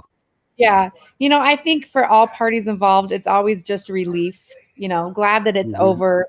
Hopefully you feel that you did your best, and really there's not much else other than that you can do if voters decide and it's in their hands. And I think by the first Tuesday of November, you're just glad that it's over.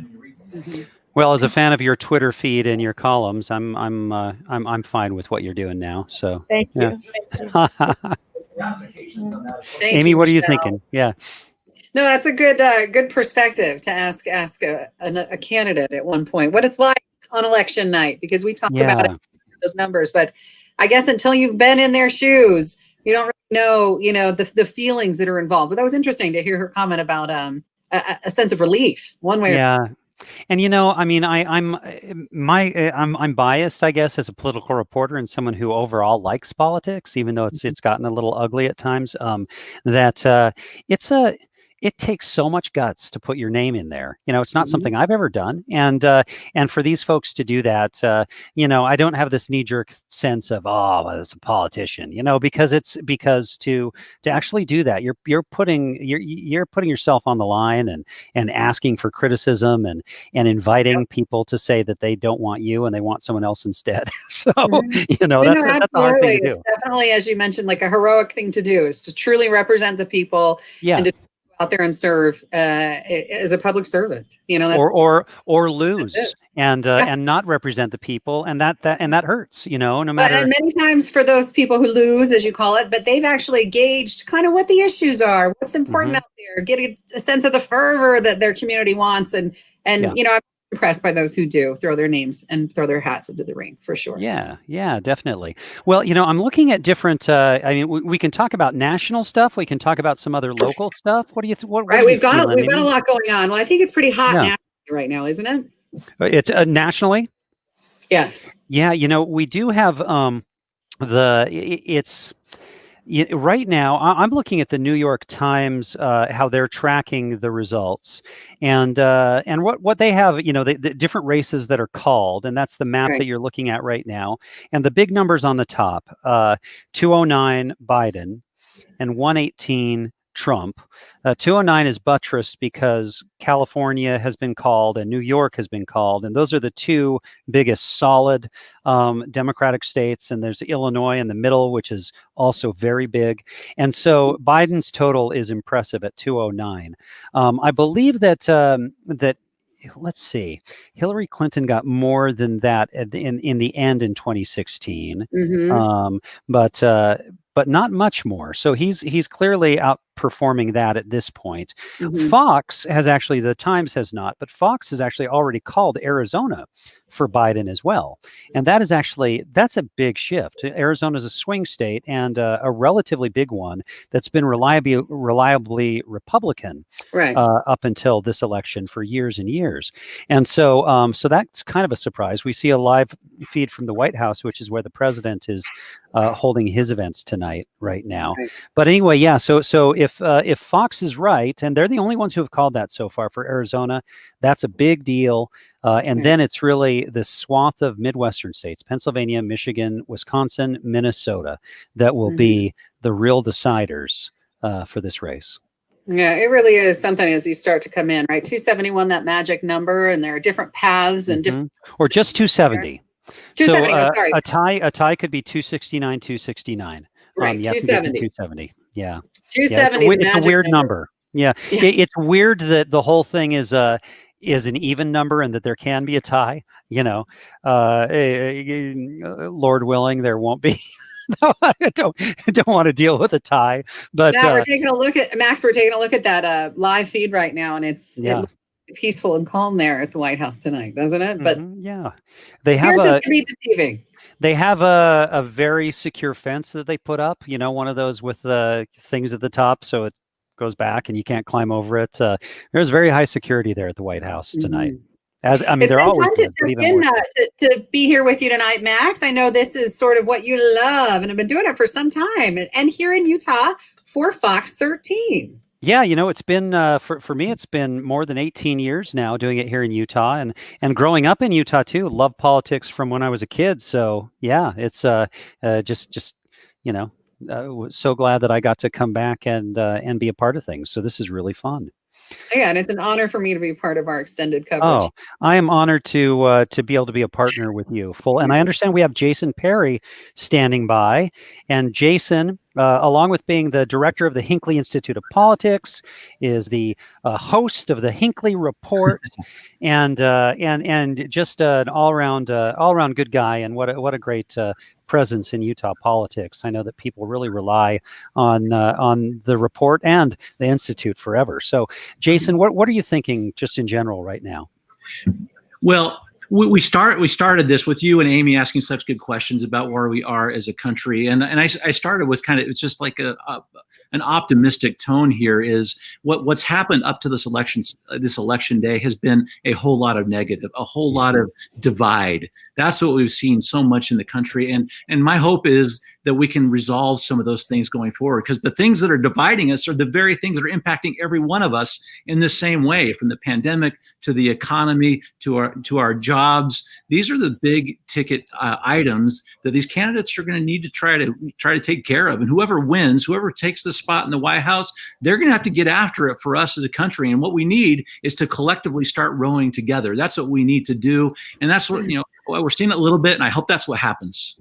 Yeah, definitely, Jason. And you know, I wonder. Well, Amy, I don't want to take your turn here.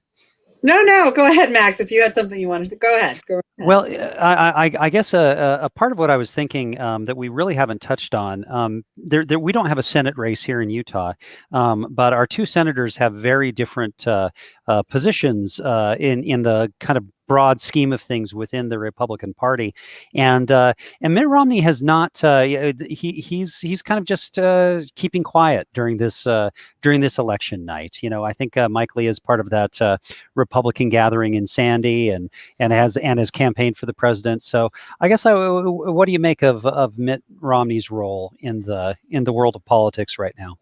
He's carving a very difficult path, but one that seems to be working for him. He's been the one that has not wanted to be seen as the foil to President Trump. He's not been the one that wanted to go out and try to explain or defend or justify whatever is happening there. But he hasn't pulled punches lately either. When he sees something he doesn't like, he says it. What's interesting about Mitt Romney, even though he's quiet right now, when he says something, it does have an immediate reverberation in Washington, D.C. During the last election cycle, it did. And even now, people come to us and they say, well, what does Mitt Romney think about this? And I think the line he's found is working for him. If he tries to be the one that goes after the president, it's going to be hard for him. But if he just lets the president be and operates independently, that's what he's going to have to do to be successful. And Mike Lee has taken the opposite approach, as you mentioned, Max. He is all in this time on President Trump, which we'll see how these two very different paths play out over time. Yeah, it is so interesting, that difference. I think what you were saying about the things that unite us, the things that tear us apart are the things that unite us. I think maybe people will start to have to really try to take a look at that as we try to move forward. Election night's tough for many people who really get behind a candidate and then it doesn't go the way they want it to go. Yeah, but tomorrow morning you're going to wake up and they're still your neighbors. Exactly.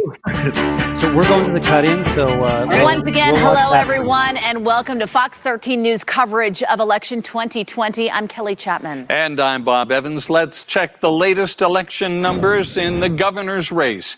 Spencer Cox has been declared the winner in that race. That's what that yellow check mark, or the black check mark in the yellow box means. This has been a good race, a friendly race, to say the least. Fox 13's Ben Winslow is up or down in Sandy with the Republicans. Ben, do you have a guest with you? It's possibly we should be joined by now Governor-elect Spencer Cox. Hopefully he can hear us. We're using a little bit of technology here. Governor-elect, how are you feeling about your victory tonight?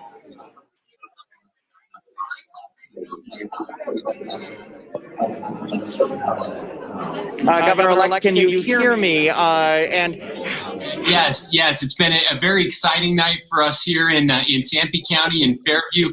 We're so grateful for the support of the good people of the state of Utah, and we're excited to move on to the next phase.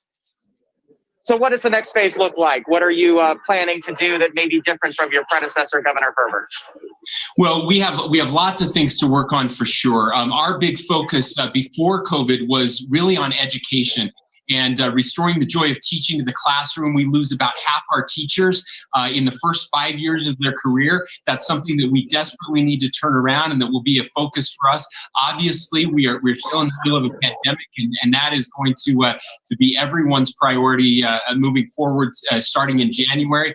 But we're just excited. We've got so much to accomplish, and we believe that Utah is well positioned to lead the nation in virtually every category. Given that the pandemic is top of mind and you will be transitioning to take over the governor's office, is there anything that you would like to see taken on at least right away? Well, again, it's important to note that I don't become the governor until January. But I can tell you, I met with him yesterday and today, and the big focus after our meeting with Dr. Birx is focusing. They promised us more rapid testing from the federal government, something we've been asking for months. That gives us an opportunity to really get ahead of things until we get a vaccine. And she also told us the vaccine is coming sooner rather than later. All right, Governor-elect Spencer Cox, thank you very much. Thanks, Ben. And we're going to send it back to you in studio. All right, Ben, we want to thank you as well. Well, what you're seeing on your screen right now is continued Fox News Network coverage of election 2020. They, of course, are watching the presidential race very, very closely as those individual state returns keep coming in. And speaking of those state returns, go to Fox 13 now for the very latest returns here in Utah. We now send you back to Fox Network coverage.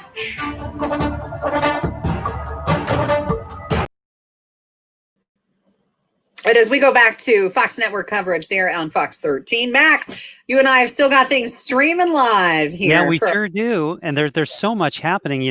It's interesting because Utah, they're big changes in Utah. I mean, we've had the same governor for like 14 years, and now we're going to have a new one. And so that's big change. It's not a surprise. The winner isn't a surprise, but it is a big change. Right. And, the hotter issue with that was back in the primary, obviously. Yes. Yeah. And how that played out. But so election night wasn't quite as the big decider as some of these other races are. And there's there are going to be some fences to mend or bridges to mend anyway, bridges to build, because the national picture seeped into that race as well. Not the race between Cox and Peterson. This one decided tonight, but in the primary race. And so on the Trump side of the Republican Party, and in Utah, there's kind of a split there. A lot of folks were pretty upset with Spencer Cox for feeling like he wasn't enough of a Trump supporter. He's been pretty critical at times, and so there are going to be relationships to restore there for party in that party as the time goes on. All right, Diego Romo pops up right here on our feed. Diego, it's been fun to see you popping around. Where have they got you now? I am still here at the Salt Lake County Government Building here on 21st South and State Street. It's been an honor to be here with you guys digitally, both Amy and Max, and it's been an interesting day for sure. I think one of the big takeaways for me is the fact that I've seen a ton of people out today. I spent the majority of my day checking out some of the west side Dropbox locations here on the west side of Salt Lake County in West Jordan, West Valley, as well as Kearns. And I saw people until the very last minute. I mean, people were pulling up to that ballot drop box at 7:59. They were getting their ballots in at the very last minute, and people even lining up to vote. Obviously they let people who are in the line in to vote right there up until 8 p.m. So voter turnout, we broke records today here in Utah 2020. We're going to be looking back on this day for a long time as kind of the benchmark for participation in terms of voter turnout. Yeah, although, I mean, I guess that's a silver lining in such a strange year. Absolutely. I mean, it kind of says, I guess that Utah was ready and in place with mail-in voting a long time ago. And so when all this, when weird 2020 comes down the pike, we can actually we can actually handle it, and that's nice. Diego, I wonder, as you've talked to voters, I think you mentioned earlier that more than anything, they've said they're really interested in the presidential race. Is that what you tended to hear tonight? The presidential race was the big one, for sure. I did hear a few people actually over at the West Valley location after I spoke to you guys originally who were interested in some of the ballot measures, which I thought was pretty interesting. People were discussing the change to the slavery exemption, which I thought was big. Currently, right now, from the last thing that I saw, that has an 80% support rate from Utah voters currently. But like you said, majority of people were really focused on the presidential election, as I think voters are statewide and nationwide this year. Mm-hmm. And when they were talking about it, did you? What was the mood? And were there people who were Biden and Trump supporters who you heard from? Absolutely. I saw both. I think one of the interesting things about West Valley is it's a very diverse part of Salt Lake City, which, as you mentioned earlier, Max, is kind of the blue heart in a sea of red here in Utah. But I did see plenty of Trump supporters and plenty of Biden supporters. I couldn't tell you, to be honest, one favor over the other here where I was at in terms of the locations that I was. There was definitely a good mix of both Trump and Biden supporters wherever I was. All right. Well, we keep covering the national scene as it continues to spill in. We've been doing that on our channel at Fox 13. And here we're trying to do a little more of the local stuff that's happening. And so, Max, have we got anything on that? We've got our congressional races that we've been following, and some have started to be conceding. Let me, I know that we're going to be talking with Lauren, I believe, in a little bit. And let me look up the latest congressional numbers, because it's been about 5 minutes since I've been in there. And I want to get to the right stuff here. So let's see. This is really a great site that we have, because these numbers are updated so consistently. And getting through, they have the congressional races after the state house races. And so here we are, District 4. It looks like it's It's actually tightened just a little bit. We have about 51% for Ben McAdams, rounding up, and 45% for Burgess Owens. And there's 60% of the vote that's in thus far. So, you know, a lot of votes in. Still a lead for the incumbent, but not a huge lead. Let's see, Right. the actual vote count difference, though, is 12,000 votes. And you know that the last time we had a race there, Mia Love and Ben McAdams, that came down to less than 700 votes. So Right. 12,000 votes is a pretty comfortable margin for District 4, but we're going to have to see where that winds up as the night goes on. And Lauren jumps right into the mix here. Lauren, how are you doing out there? A couple people behind you.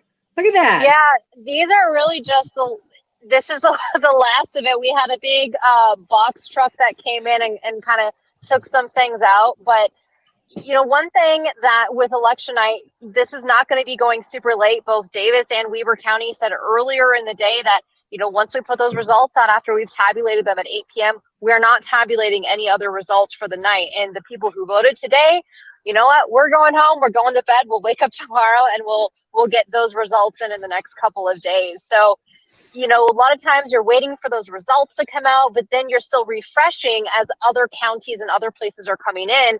But for Davis County, Weber County, it's kind of like when those results are out there, you know, that's what we're going to be seeing for the night. And so I think that really allowed people to pack up and go home. Yeah, I think those county clerks are very happy that District 4 doesn't go into their counties, and yes, and very happy that they're not in Pennsylvania or Florida or someplace like that. Yeah, absolutely. And one thing that the clerk told me today is there were so many people who turned out ahead of today. So, you know, they already had well over 100,000 votes in. So really it was just that last, you know, 20 to 30,000 votes coming in today. The majority of them had already been, you know, cast in the weeks leading up to this. So this was really just getting those last voters, those last people who had to turn their ballots in or had to register and actually vote today. All right, Lauren Steinbrecher, thank you so much for your reporting there from Davis County, and understand that Hailey Higgins is standing by in Salt Lake County in the catacombs below the county building. Deep in the basement of the Salt Lake County building is where we're at right now. And we're just kind of at a standstill here. It's been really quiet. I just talked with one of the election employees here, and I'm told that they're just waiting for the last little ballots to come in. And then they'll start kind of doing what they do here. We were expecting a lot more action here. They did make a most recent dump in some of the results, but it really wasn't that much that changed any of the races right now. So we're looking at about half of the voters, ballots from half the registered voters in Salt Lake County have been counted so far. But you can see right over here, we've got some, the group that's meeting right here, but it's pretty quiet around here. And that's kind of what it's been like, especially at the polls today. I talked to a lot of people and they said that it was pretty easy. They had a lot of people that were able to vote by mail, and then the folks that did come up today, they didn't have the long lines that we've seen in other presidential elections. So it's been pretty quiet out here. I think people wanted to get in on the Instagram and Facebook posts. You know, hey, I voted early, right? Like that was a trend out there. Raise your hand if you did it. And to share it. You know, I voted and I got it in, I got it done. So maybe that's what we're seeing. A lot of people did do it, and so election day, not quite like we've seen in the past. I've been amazed at how efficient they are, Hailey. I mean, I don't know if you did the checking online, but I didn't turn my ballot in and I put it in a box for Salt Lake County on Saturday afternoon, and by Sunday afternoon, I logged on and it had already been processed. Isn't that amazing? It's amazing. And then by this morning, it had already been tabulated. So yeah. So I understand that the ballots that we've seen the results from so far right now, that's like 50% of the registered voters. Those ballots, those results are from mail-in voters and the early voters. And so over the next little bit is when we start to get the votes from what was cast today. There are some really close races. You know, I know we're when you dig deep into some of these things, like County Council District 6 in Salt Lake County, Dia Theodore and Terry Tapp Rechkozy. Oh boy, I'm really sorry, Terry. Rechkozy. I've seen your signs all over the place, but I don't know how to pronounce it. But it is so close. Look at that, 27,752 to 28,146. I mean, that is there are some big decisions still being made out there. All right, we'll keep following it for you, of course, here at Fox 13. Hailey, thank you so much for your coverage tonight. We appreciate it. Thanks, Hailey. All right, we are kind of wrapping things up with our reporters. John Franke's been standing by for us all night out in Utah County. John, it's been quiet out there in Saratoga Springs. Yeah, we are the only cars left in the parking lot here. But you know what really strikes me about what happened out here in this election is how different this election was in Utah County compared to 2018. You know, if this was 2018, we would see a line of people snaking around this building, still waiting to vote hours after the polls have closed. Instead, everybody was done voting by about 8:15, and everybody went home, and it was a pretty quiet evening. They created a virtual queue system. So when voters arrived here, they scanned a little queue code. They waited in their car for it to be called. When they were called, they received their ballot inside this LDS church, came back outside of their car, filled it out, and then drove around the corner and dropped it off in the ballot box. It was that simple. You know, for a few reasons, Utah County didn't want to have polling booths or ballot booths. One, because of the sanitation and the COVID. They didn't want to have to sanitize every ballot booth or voting booth after every user. And number two, this was just an easier way to kind of get rid of those lines that plagued that election in 2018. So, you know, Amelia Powers Gardner, her first major election as the county clerk in Utah County, wanted some redemption for her county. And I think she achieved that goal here in this 2020 election that saw 81% so far voter turnout in Utah County. You know, last night that number was about 75%. It increased to 81% here today. So a huge turnout so far in Utah County, and we're seeing those results trickle in. I know Max is looking at the numbers, but Prop 9 was the big issue on the ballot here, and right now it looks like Prop 9 is failing by a pretty sizable amount. You know, it struck me driving down here from Salt Lake City this afternoon. There was a huge billboard on I-15 that said, "No on Prop 9. It will raise your taxes." And if you get that message across to voters down here that their taxes will be raised, we're seeing the results of that Prop 9. All right. John Franke standing out there on the scene for us all night long. You know, we were hoping we wouldn't see unrest in some of these areas or chaos and some of that stuff that we have seen in years past. And John was there so long and so late last time. So, yeah, we were there past midnight last time. Thank you, John. Thanks so much for reporting. Well, Matt, looks like we're getting things wrapped up. There's Ben Winslow. Ben's been speaking to these Ben. Yeah, that's right. And just a short time ago, I spoke with Burgess Owens, the 4th Congressional District Republican candidate. He is watching and waiting, still confident that this could potentially go his way. We're waiting for a big ballot drop from Utah County around midnight. So, and you know, that's a big part of the 4th Congressional District, and this could turn into one of those things that could make or break this race. The 4th Congressional District has a good sized chunk of Salt Lake County, as well as parts of Juab and San Pete County. So just watching and waiting to see what happens there. And he told me he was cautiously optimistic. Meanwhile, the other Republicans here celebrating. This is very much a victory party, although they won't call it a party. It is a gathering where candidates could be available to talk to reporters and the media, but everybody else very excited. A lot of the congressional races, the House candidates, Blake Moore, Chris Stewart, John Curtis, excited to get to work, also saying that they can work in a bipartisan fashion and that's the bulk of the work that they do. They will be going into a Democratic-controlled House of Representatives. And Ben, I've been looking at those numbers in House District 4, as you mentioned, with Burgess Owens and Ben McAdams from the state, and they break it down by county. And just to accentuate your point, that the numbers from Utah County, you look at this bottom line that's highlighted in green now, 2-1 for Burgess Owens. from Utah County voters.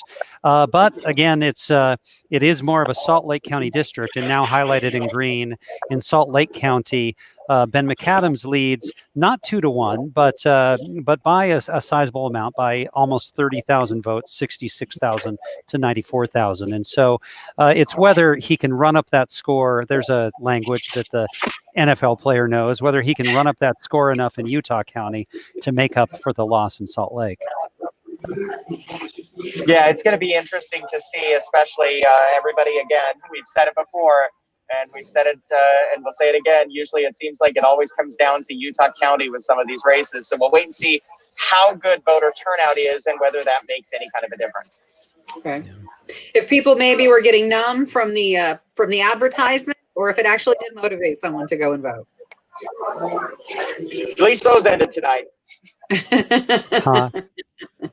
Yeah. All right, Ben Winslow reporting for us all night long. We really appreciate it, Ben. Let's check back in with our experts to try to get their final thoughts on the evening. We thank you for being with us tonight. We've got Jason Perry, of course, from the Hinckley Institute, and Michelle Quist, our political experts tonight. Thank you both for your time.